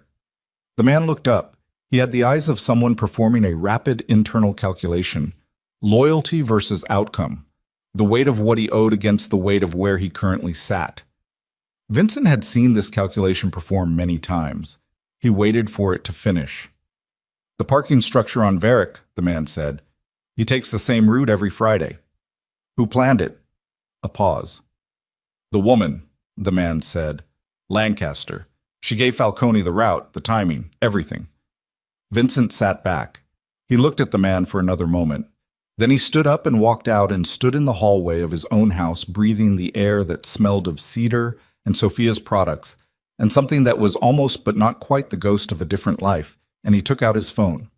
He called Gio. Tomorrow morning, he said. Varick Street parking structure. They were going to take me in transit. Then we changed the plan, Gio said immediately. No.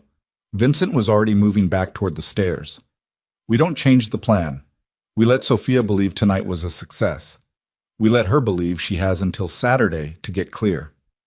He came to the bottom of the stairs and stopped. She'll come to the gala.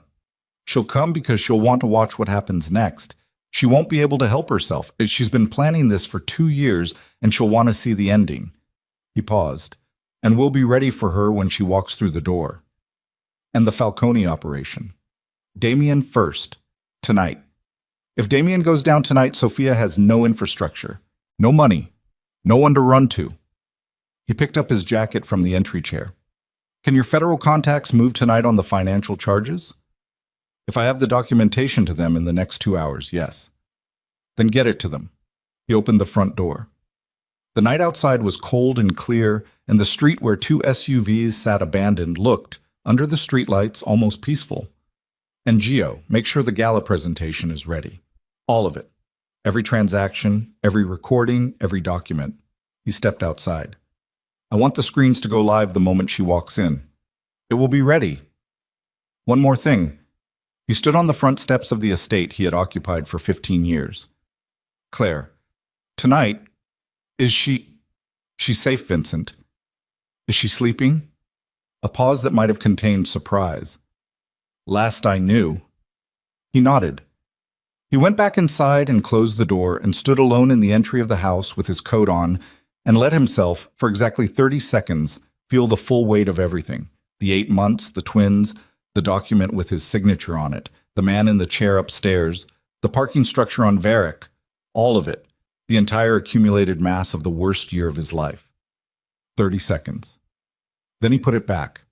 There would be time for it. On the other side of Saturday, there would be time. Saturday arrived with the particular gray elegance of a November morning in New York that has decided to be cinematic about itself. Cold, clear, the light coming in at an angle that made everything look significant. By 9 a.m., Gio's federal contacts had Damien Lancaster in a federal building on Foley Square, in a room without windows, with 2 prosecutors who had been waiting since the documentation arrived at 2 in the morning and who had spent the intervening hours building a case that Damien's attorney, when he finally arrived at 10, took one look at and then excused himself to make a phone call that lasted 23 minutes and ended with him returning to the room and sitting down next to his client with the expression of a man who has just looked over the edge of something very tall. Damien was told, by the prosecutor with the quieter voice, that his sister did not yet know he was here. He looked at the table. He was given once the opportunity to say something that might distinguish his situation from hers. He took it. What he said took 47 minutes and covered, among other things, the full structure of the Falcone arrangement, the contents of the envelope Sophia had passed to Richard Falcone on Thursday, the corporate mechanism with Vincent's signature, the specific timeline they had planned, and 3 other transactions involving other organizations that the prosecutors had not known about, and which caused both of them to exchange a look over Damien's bowed head that communicated, without words, that they were going to be in this building for a very long time. Sophia was not informed. By 6 p.m., the grand ballroom of the Meridian Hotel on West 54th was filling with exactly the guest list Claire had identified. Prosecutors, city officials, business figures, the careful mix of legitimate power and its criminal adjacency that defined this particular stratum of New York life. The kind of event where everyone understood the subtext and nobody acknowledged it, and the food was excellent, and the lighting was flattering, and the whole thing proceeded with the civilized surface tension of a world that had learned to be very comfortable inside its own contradictions. Sophia arrived at 6:45. She was wearing a dress the color of deep water. Not black, which would have been too easy, but a blue so dark it read as black until the light caught it and revealed its depth. She had done something considered with her hair. She moved through the room with the fluid assurance of a woman who believed she was walking into the first night of an entirely different life, the life that came after, the one she had been building toward for 2 years. She smiled at the Port Authority commissioner. She accepted a glass of champagne. She did not look for Vincent because Vincent was supposed to be dead. Vincent was standing in the back of the room, behind the service corridor entrance, in a dark suit, watching her on a monitor feed with Reyes beside him and Gio on his left.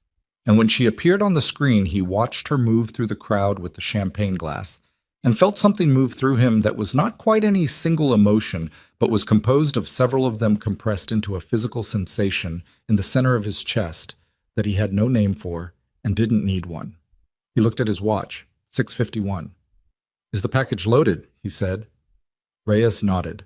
"On your signal." Gio touched his arm. A brief, slight pressure. Not comfort exactly. More like the acknowledgement of a shared threshold. "She's looking for the organizer," Vincent said, watching the monitor. Sophia had moved toward the event coordinator near the stage, the woman who was supposed to give her a specific signal at 7 p.m. A signal that, in the original plan, would have meant that the news had broken. That Vincent DeLuca, found dead in a parking structure on Varick Street, was the story dominating every screen in the city. That the gala, which Sophia had positioned herself to take over from the chaos of that news, was her moment. The signal came. The event coordinator, who was one of Gio's people and had been since Thursday, gave Sophia the prearranged look. Sophia's expression did something. A brief, controlled thing. She set down the champagne glass. She straightened her shoulders. She moved toward the stage with the specific purposefulness of a woman who has been waiting for this moment for 2 years and has rehearsed it in every detail. She reached the stage steps. The room quieted, anticipating the program beginning. Sophia stepped up. And the screens behind her, 12 feet tall, flanking the stage on both sides, the ones that had been displaying tasteful photographic montages of the charity's work, went dark. Then they came alive. Numbers, account ledgers, transaction records, a corporate document with a signature that the room's 3 federal prosecutors recognized immediately as legally significant. Recordings, audio, pulled from Gio's surveillance, of conversations between Sophia and Richard Falcone that covered, in clear and specific language, the planned death of Vincent DeLuca and the disposition of his organization's assets thereafter. The room went completely still. Sophia stood on the stage and looked at the screens, and the color left her face in a single movement, like a tide going out. The side door opened. Vincent DeLuca walked into the grand ballroom of the Meridian Hotel on West 54th Street, alive, in a dark suit, and the silence that met him was the kind that only happens when 300 people simultaneously revise everything they believe to be true about the moment they are currently inside. He walked toward the stage. He stopped at the foot of the steps. Sophia looked down at him from the stage with the screens blazing behind her, and the room full of witnesses and the particular expression of someone who has been outmaneuvered so completely that there is no version of the next moment that goes any differently than it is about to go. "Sophia," he said. His voice carried without effort. "Get down from there." She did not move. "The federal agents in the back of the room would like to speak with you," he said, "and I would also like to speak with you, but they go first." She looked at the screens, she looked at the room, she looked at him, at his face, which was composed and cold, and entirely without the rage she might have expected, which was somehow worse than rage would have been, because the absence of rage meant that he was completely in control, and that the outcome of this moment had been decided long before she walked through the door. She looked, finally, at the exit. "Don't," Vincent said quietly. The 2 federal agents were already moving. Sophia Lancaster stood on a stage of her own construction in a dress the color of deep water and let them come, and the screens continued to play behind her, and the room continued to watch. And in a house in Connecticut, 4 hours away, a woman with 31 weeks of pregnancy and 8 months of work behind her sat at a desk and pressed her hand flat against her stomach and felt, beneath her palm, 2 distinct and unmistakable movements. Her children, returning in their separate darkness, alive and complete and entirely unaware of the world that had just, at considerable cost, been made safer for their... The agents reached her before she could decide whether she was going to run. That was the thing about Sophia Lancaster that had always been true, and that nobody, including herself, had ever fully accounted for. She was a planner, not an improviser. She was extraordinary in the design of things and genuinely lost in the moment when the design collapsed.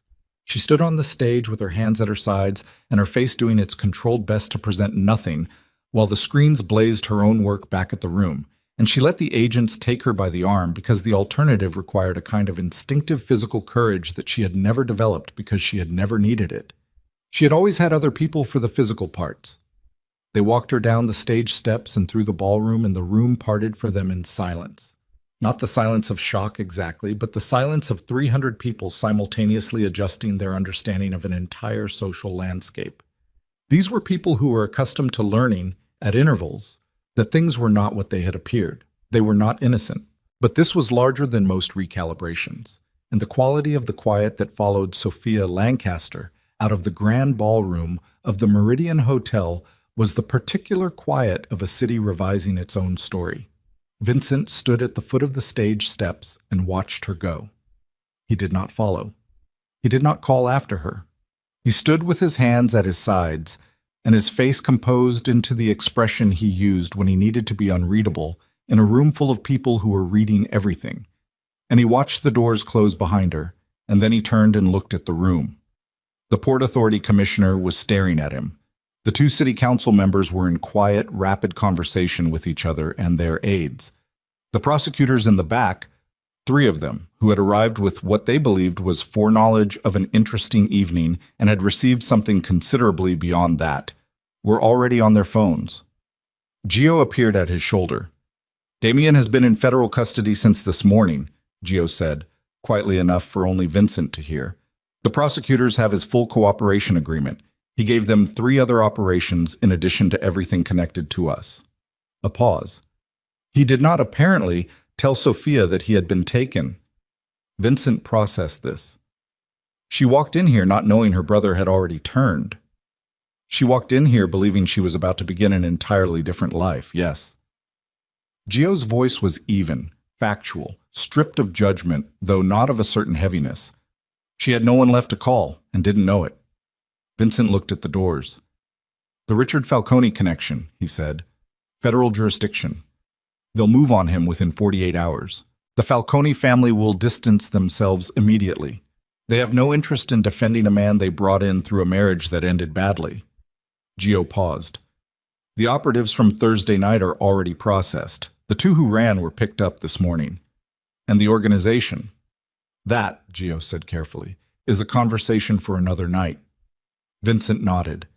He looked at the room one more time, at the faces turned toward him, some calculating, some simply stunned, all of them waiting to see what Vincent DeLuca did with the next 30 seconds of his own public narrative.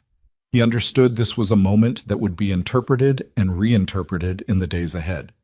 He understood that how he occupied this room in the next few minutes would define, in certain circles, the terms of everything that followed. He picked up a glass of water from a passing tray. He drank it. He set it back down.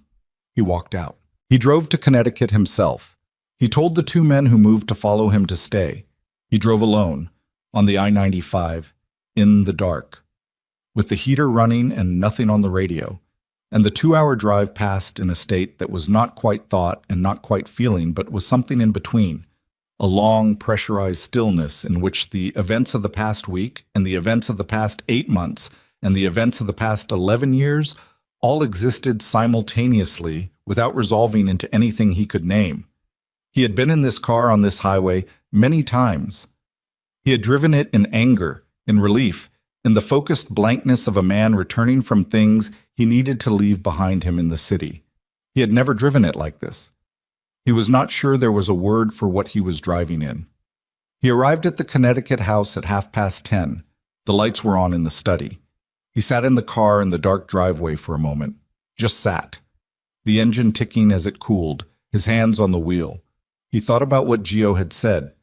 "Be careful how you approach her. She's not the woman you remember." And understood, sitting in the driveway, that this was more true than Gio had known how to say. The woman in that study was not someone he had made.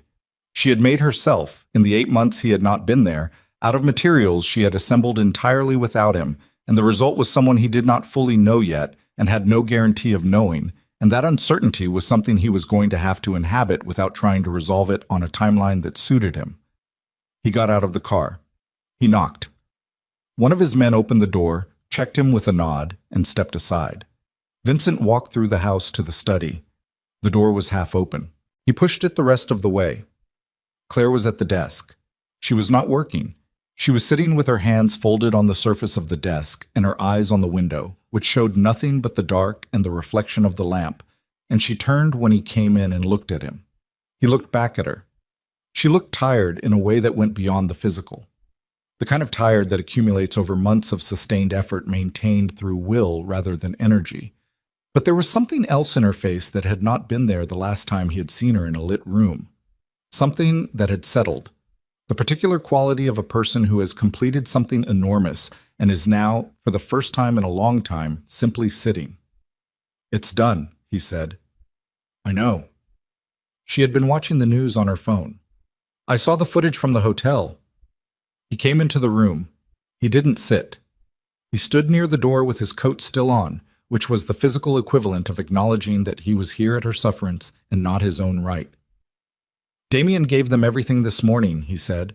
"Sophia is in federal custody. The Falcone arrangement is fully documented. The corporate mechanism, the document with my signature, has been flagged and will be annulled through the legal process." He paused. "It's going to be long. The legal piece will take months. But the immediate threat is—" "I know," she said again. Not dismissively, just she knew. He was quiet for a moment. "I want to tell you something," he said, "and I want you to let me say all of it before you respond." She looked at him steadily. "All right." He moved to the chair across the desk from her, the same configuration they had worked in 2 nights ago, going through the ledger. He sat. He put his hands on his knees. "I told you, the night you came to the penthouse, that you were trying to trap me," he said. "I told you that a pregnancy was the kind of thing a woman used to make a man stay." He said each sentence with the deliberateness of a man reading from a document he has already committed to memory. "I turned my back on you. I froze your accounts. I had you removed from your own home. And I did all of this while the woman beside me was planning to have me killed and using my own signature to do it. And the reason she was able to do all of that," he stopped, "is because I handed her the position you should have occupied. I handed her access to everything you had built, because I was too proud and too afraid of what it meant that I'd chosen wrong to look at the thing directly." Claire said nothing. She was watching him with those careful, direct eyes. "I believed her over you," he said. "I believed the person who was lying to me over the person who had never once lied to me in 11 years. And I have spent a significant amount of time in the last 3 weeks trying to understand how I did that. And the honest answer—" He stopped again. His jaw worked. "The honest answer is that Sophia told me what I wanted to hear. She told me that what I felt as distance between us was your failing and not mine. And I let her because it was easier. Because acknowledging my own part in what our marriage had become would have required me to change something that was more comfortable not to change." He looked at his hands. "That's it. That's the whole answer. There's nothing more sophisticated than that." The lamp on the desk made a warm pool of light between them. "I'm not asking for forgiveness," he said. "I'm not asking for anything. I wanted you to hear the truth of it from me, without lawyers, without negotiation, without any structure around it." He looked up. "That's all." Claire looked at him for a long time. "I know why you believed her," she said finally. Her voice was quiet but entirely without softness. Not cold, just honest, stripped to the mineral truth of it. "It wasn't only that she told you what you wanted to hear, it was that I had stopped telling you anything." She looked at the desk surface. "I stopped telling you when the treatments failed. I stopped telling you about the appointments. I stopped telling you what the house felt like when you weren't there because I had decided that your world was too heavy and I didn't want to add to it." She looked back up. "I managed you, the way I managed everything. I made decisions about what you could handle without asking you. And that is its own kind of lie, Vincent. It's quieter than hers was, but it made the space she moved into. He said nothing. I'm not taking responsibility for what you chose, she said. What you chose was yours, but I'm not pretending I was simply a victim in a marriage that was working perfectly until she appeared. She pressed her lips together for a moment. It wasn't working. We had both been pretending it was, in our different ways, and she walked into a pretense and used it. A pause. That is the truth of it from my side. He nodded. Once. Slowly. What happens now? He said. Between us. I need to know what you want. She was quiet for a long moment. Outside, somewhere in the dark, something moved in the trees. Wind or an animal, the small sounds of a world that continued entirely without reference to the two people inside the house. I want to have these children safely, she said. That's the first thing. That's the only thing right now. She looked down at her hands, folded on the desk, and then back up. After that, I don't know. I'm not going to tell you tonight what I want after that because I don't know, and I'm done making decisions from inside a crisis. She paused. What I can tell you is that I don't hate you. I want to be clear about that because I think you're prepared for me to hate you, and I'm not going to perform something I don't feel. She looked at him directly. But I also don't know who you are right now. The man I married and the man who turned his back on me are both real, and I don't know yet which one I'm sitting across from. And I'm not going to decide that in a room in Connecticut in the middle of the night after the worst week of both our lives. That's fair, he said. It's not fair. None of this is fair. She said it without heat. It's just true. He stood. He buttoned his coat, which he had never taken off. He looked at her, at the desk, the lamp, the folder still open at her elbow, the printer, the crib hardware stacked in the corner of the room that she had apparently brought from Brooklyn. Can I ask one thing? He said. She waited. The crib. You brought it here. Someone put it in the car when they moved my things. I didn't ask them to. But you kept it. A pause. I kept it. He nodded. He moved to the door. He stopped with his hand on the frame. I'll be nearby, he said. Not here. I won't impose on this space, but I'll be close enough that if anything, if you need anything, or if the doctor needs to be reached, or if... He stopped himself. I'll be close. I know you will, she said. And the way she said it, not warmly, not coldly, but with the simple acknowledgement of a fact, was in its own way more devastating than anything else that had passed between them in this room. He left. She sat at the desk for a long time after she heard the car start and pull out of the driveway. She sat with the lamp and the quiet in the folder, and her hands folded in front of her, and she breathed, and she did not allow herself to do anything with the evening's accumulated weight, except feel it. Because she had learned, in 8 months of surviving things she had not expected to survive, that the feelings you refuse to feel do not disappear. They go somewhere structural, they become load-bearing, and she was done with that. She put her hand on her stomach. Both children shifted. Distinct, separate movements. She had learned to tell them apart, had been learning their individual languages for weeks, this one's preference for the left side, the other's habit of going still at precisely the moments when Claire was most anxious, as if standing guard. She did not know yet what kind of people they would become. She knew only that they were already, unmistakably, people, with preferences and patterns and the full, inscrutable particularity of individual existence. They had arrived into the worst circumstances available and had persisted through all of it with a tenacity that she understood was biological and could not be credited to them. And yet, she credited them anyway. Okay, she said, to the room, to herself, to the two of them. She closed the folder. She turned off the lamp. She went to bed.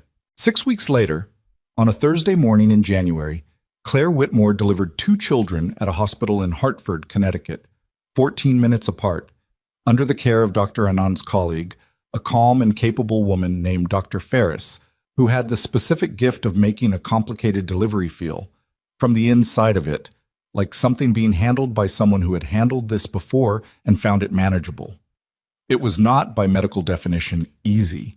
There was a period during the second delivery, that lasted 8 minutes, in which several things were happening simultaneously and none of them were proceeding exactly as planned, and Dr. Ferris's voice went to a particular pitch that Claire would remember afterward as the sound of controlled urgency, which was different from panic and required a completely different response. Claire's response was to breathe, to focus on the breathing with the absolute consuming discipline of someone who has nothing left to use but their own body and their own will, which was, she discovered, more than she had expected. The boy arrived first. 6 pounds, 2 ounces, with a full complement of dark hair and an immediate, fierce, operatic objection to the world he had been delivered into that filled the room and made Dr. Ferris smile behind her mask. Then the 8 minutes. Then the girl, 5 pounds, 14 ounces, quieter than her brother, arriving with the focused attention of someone who had been waiting to see what things looked like before deciding how she felt about them. Both healthy, both present, both devastatingly real in a way that nothing in 8 months of preparing for this moment had fully prepared Claire for. She held them, one in each arm, an arrangement that required assistance and repositioning, and produced in her a physical sensation she had no prior reference point for, something that started in her chest and moved outward to fill the entire room. And she looked at their faces. Their separate, complete, extraordinary faces. And she did not speak. She had nothing to say that was adequate to the moment, and she had learned, finally, to let the inadequate moments be what they were without trying to fill them. Vincent was in the waiting room. He had been there since 4 a.m. He had not been invited. He had also not been told not to come, and so he had come, and he had sat in a waiting room chair in a Hartford hospital for 6 hours with a paper cup of bad coffee and a phone he kept looking at and not using. And when the nurse came out to tell him that both mother and children were stable and healthy, he had pressed the paper cup flat between his 2 palms with a force that collapsed it and looked at the ceiling and said nothing for a very long time. Gio arrived at 9. He sat down in the chair beside Vincent without speaking.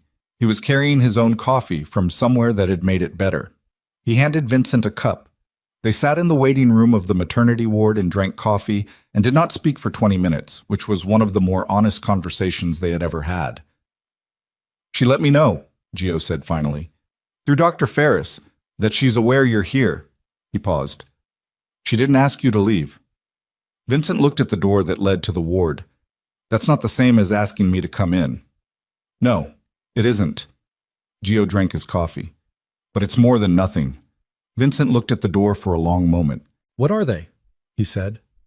"A boy and a girl?" "Yes." He nodded. He set the coffee cup on the seat beside him. He laced his hands together and looked at them. "I've been thinking," he said, "about the organization." Gio waited. "The legitimate holdings, the real estate, the consulting infrastructure, the port contracts that were always run clean, those stay. Under proper management, with proper oversight." He looked up. "The rest gets wound down. Not overnight. Responsibly. In a way that doesn't leave people without—" He stopped. "I owe people a responsible exit. Some of them have been in this their whole lives." "That will take time," Gio said. "I know. And resources." "I know that too." Gio looked at him sidelong. "You've already started." "I've been making calls for 2 weeks." Vincent picked the coffee back up. "I need lawyers who are actually lawyers. I need accountants who work in daylight. I need to rebuild the port contracts on terms that don't require anyone to look the other way." He paused. "It's going to be expensive and slow, and I'm going to lose a great deal of what I built." "Yes," Gio said. "You are." "Worth it," Vincent said. "Not dramatically. The way you state a conclusion you've already finished arriving at." Gio was quiet for a moment. "You're doing this for them." He nodded toward the ward door. "I'm doing it because it's right." Vincent looked at the door too. "But yes, primarily for them." He paused. "I can't ask Claire for anything while I'm still what I was. I can't offer them a life while the life I'm offering comes with what mine came with." He set the coffee down again. "So I'm changing what I am, not for her approval, because it's the only way the rest of it is possible." Gio was quiet for a long moment. "You know she may not—" he began. "I know." Vincent cut it off gently. "I know she may decide that what's been done can't be undone. I know she has every reason to." I'm not making these changes to purchase an outcome. I'm making them because they're what needs to happen regardless of the outcome. He looked at his hands. That's a thing I should have understood about a lot of things a long time ago. They sat together in the waiting room for another hour. At 11:15, a nurse came out and spoke to Vincent quietly. He stood. He followed her through the door. Claire was propped up in the hospital bed with both children in the bassinet beside her when he came in. She looked at him when he entered and then looked back at the bassinet. He stopped just inside the door. The room was ordinary. The particular functional plainness of a hospital room that is not about aesthetics but about utility.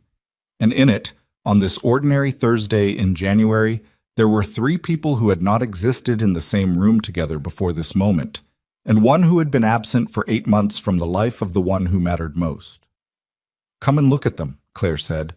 Her voice was exhausted, stripped of every layer except the essential one.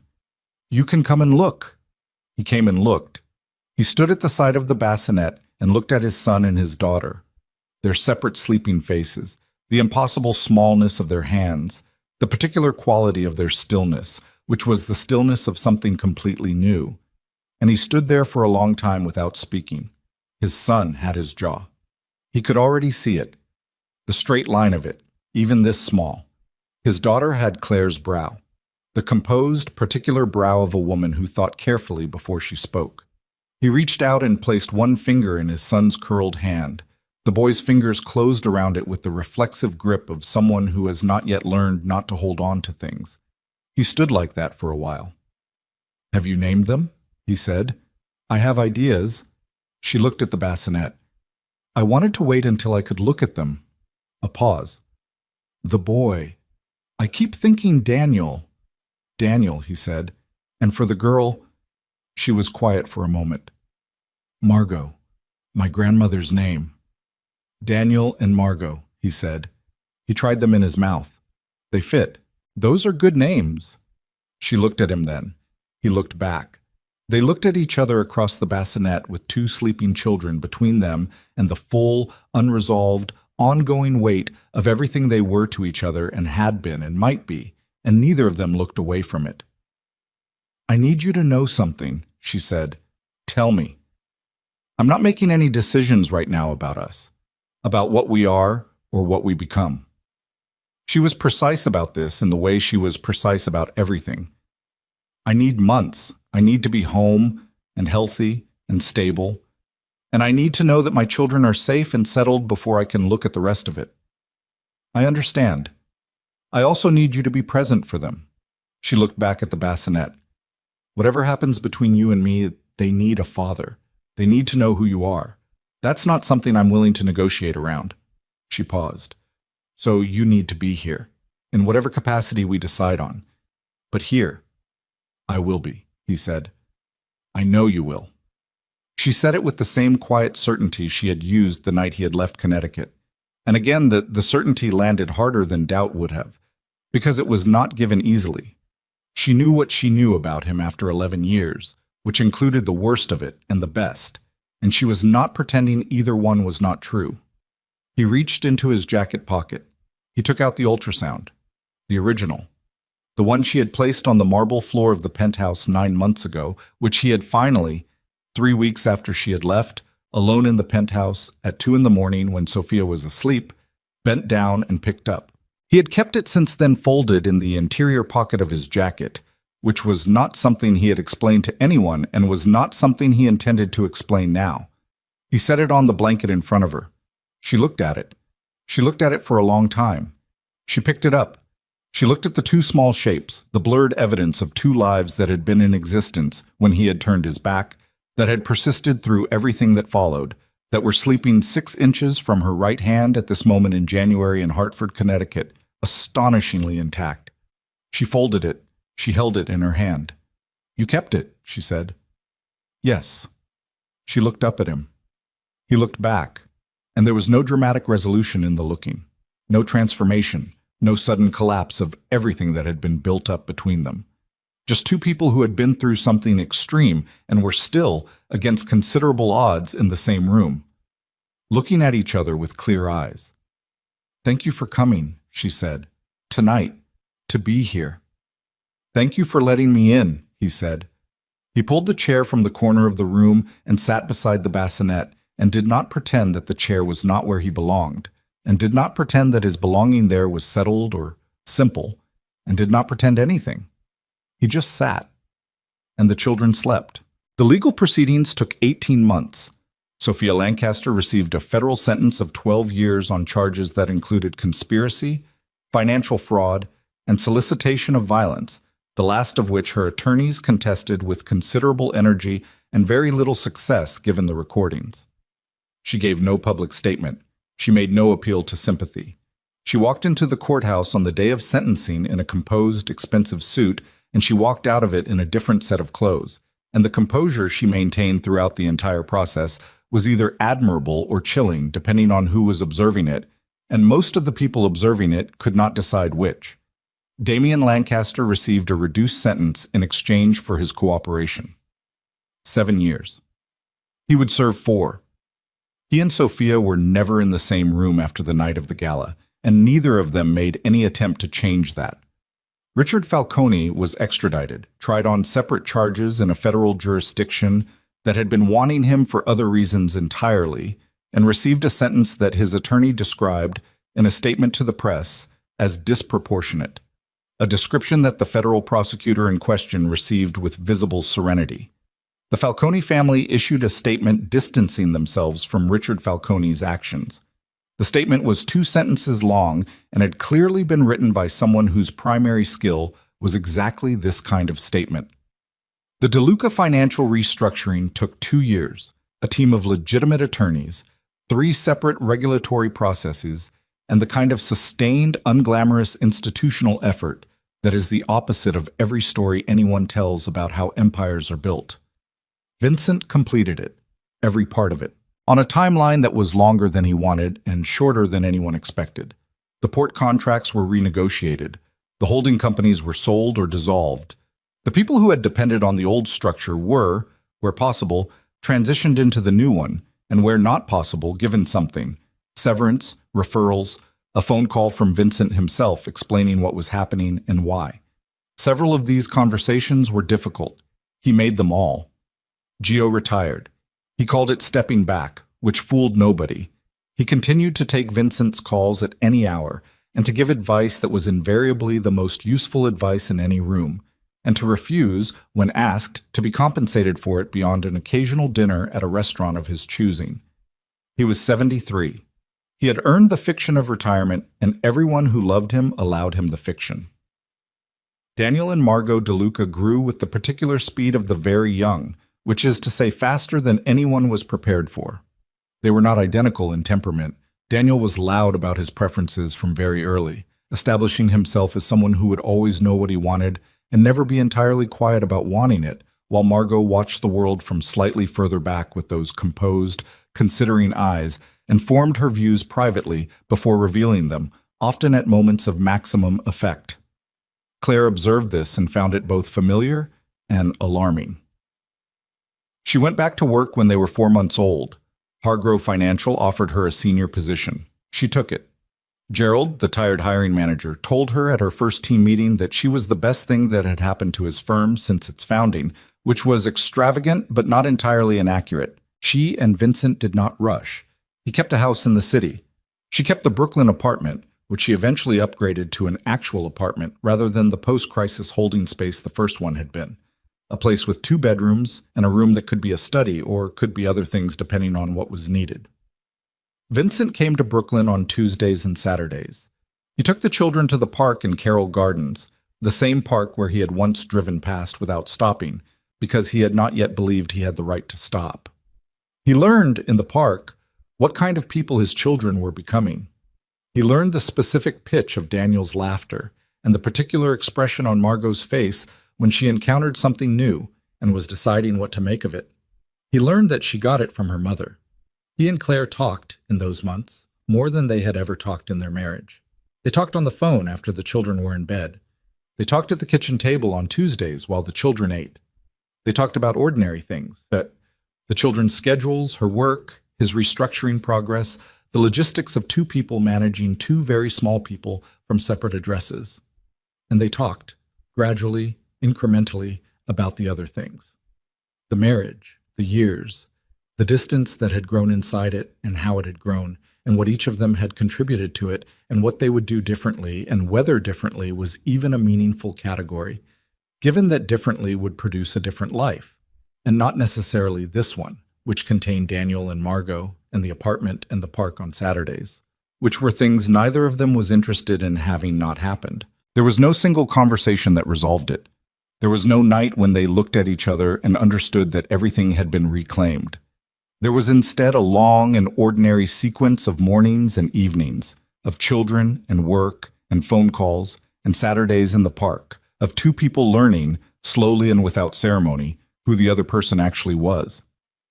One evening in autumn, the children just past 2 years old, the light going the way it goes in October, low and amber, and making everything look temporary in a way that was beautiful rather than sad, Claire came to find Vincent after she had put them to bed. He was at the kitchen table with a document she could tell by its weight was a legal summary of the final port contract, and he was reading it with the focused attention he gave to everything he was actually thinking about, and he looked up when she came in. She sat across from him. She put her hands flat on the table. "I want to tell you something," she said. He set the document down. He gave her his full attention the way he had learned to, not performing it, actually giving it, which was different. "I forgive you," she said. "I want you to know that. Not because it erases anything. Not because we're back to what we were, because we're not, and I don't want to be." She looked at her hands. "But because I've been carrying the weight of not forgiving you for 2 years, and it's heavy, and I'm done carrying it for my own sake." She looked up. "I want you to know that I don't hold it anymore." He was quiet for a long moment. "Thank you," he said. He said it the way you say something that you understand you have not earned but are receiving anyway, with the seriousness that unearned things deserve. "I'm not ready," she said, "to tell you what the rest of it looks like. I'm still figuring that out." "I know. But I don't want you to think—" She stopped, started again. "I don't want you to be in this situation indefinitely, not knowing if there's anything to wait for. That's not fair either." He looked at her steadily. "What are you telling me?" She looked at the table, at her hands, at the document he had been reading, the last piece of a 2-year process, the final contract of the legitimate structure he had built out of the ruins of the old one. "I'm telling you to keep showing up on Saturdays," she said, "and to keep talking to me, and to not make any assumptions, and to not rush anything, and to understand that I'm a different person than the one you married, and you are going to have to learn this one from the beginning." She looked up. "But keep showing up." He held her gaze. "I'll be there," he said. She nodded. She stood. She picked up her glass from the counter and went toward the hallway. At the doorway, she stopped. "The final contract," she said, nodding toward the document. "It's clean?" "Completely." She looked at him for a moment. Something moved in her face. Not quite a smile, but the shape that a smile starts from. "Good," she said. And she went to bed. He sat at the kitchen table in the October lamplight and looked at the document and at the empty doorway and at the document again. He could hear, distantly, the sounds of a house settling, pipes, floors, the small domestic acoustics of a place where people actually lived, his son's humidifier running in the back bedroom. The particular silence of Margot sleeping, which was somehow more present than sound. He picked up the document. He signed the last page. He stacked it neatly on the table. He stayed at the table for a while after that, in the quiet, not filling it. Just sitting in a house where his children were sleeping and the woman he had failed and was learning to deserve again had chosen, for reasons he understood were entirely her own and not his to claim, to leave the door open. He had spent 20 years believing that an empire was the thing worth building, that territory and power and the fear of his name in the right rooms were the structures a man could trust to hold. He understood now what held, not the structure, not the empire, not the name, the Tuesday mornings, the Saturdays in the park, the document on the kitchen table, the lamp, the humidifier down the hall, the particular way his daughter's eyes assessed a new thing before she decided what she thought about it. These were the things. He had nearly destroyed all of them. He had spent 2 years rebuilding them from whatever remained after the fire, which was not very much, which was enough. Outside the October window, the city continued its relentless, indifferent life. The same city, the same river, 4 hours away in the other direction, that he had crossed 9 months before in the dark toward a woman who had opened a door she had every reason to keep closed. She had opened it anyway. He intended to spend whatever time he had left being the kind of man who understood what that meant, and what it cost, and what it required of him in return. He turned off the lamp. He went to check on his children. They were sleeping, both of them in their separate small beds in the room with the window that looked out on the street, breathing with the even, trusting depth of people who believe, without evidence and entirely correctly, that the world will hold them. He stood in the doorway for a long time. Then he closed the door gently behind him and left them to their sleep.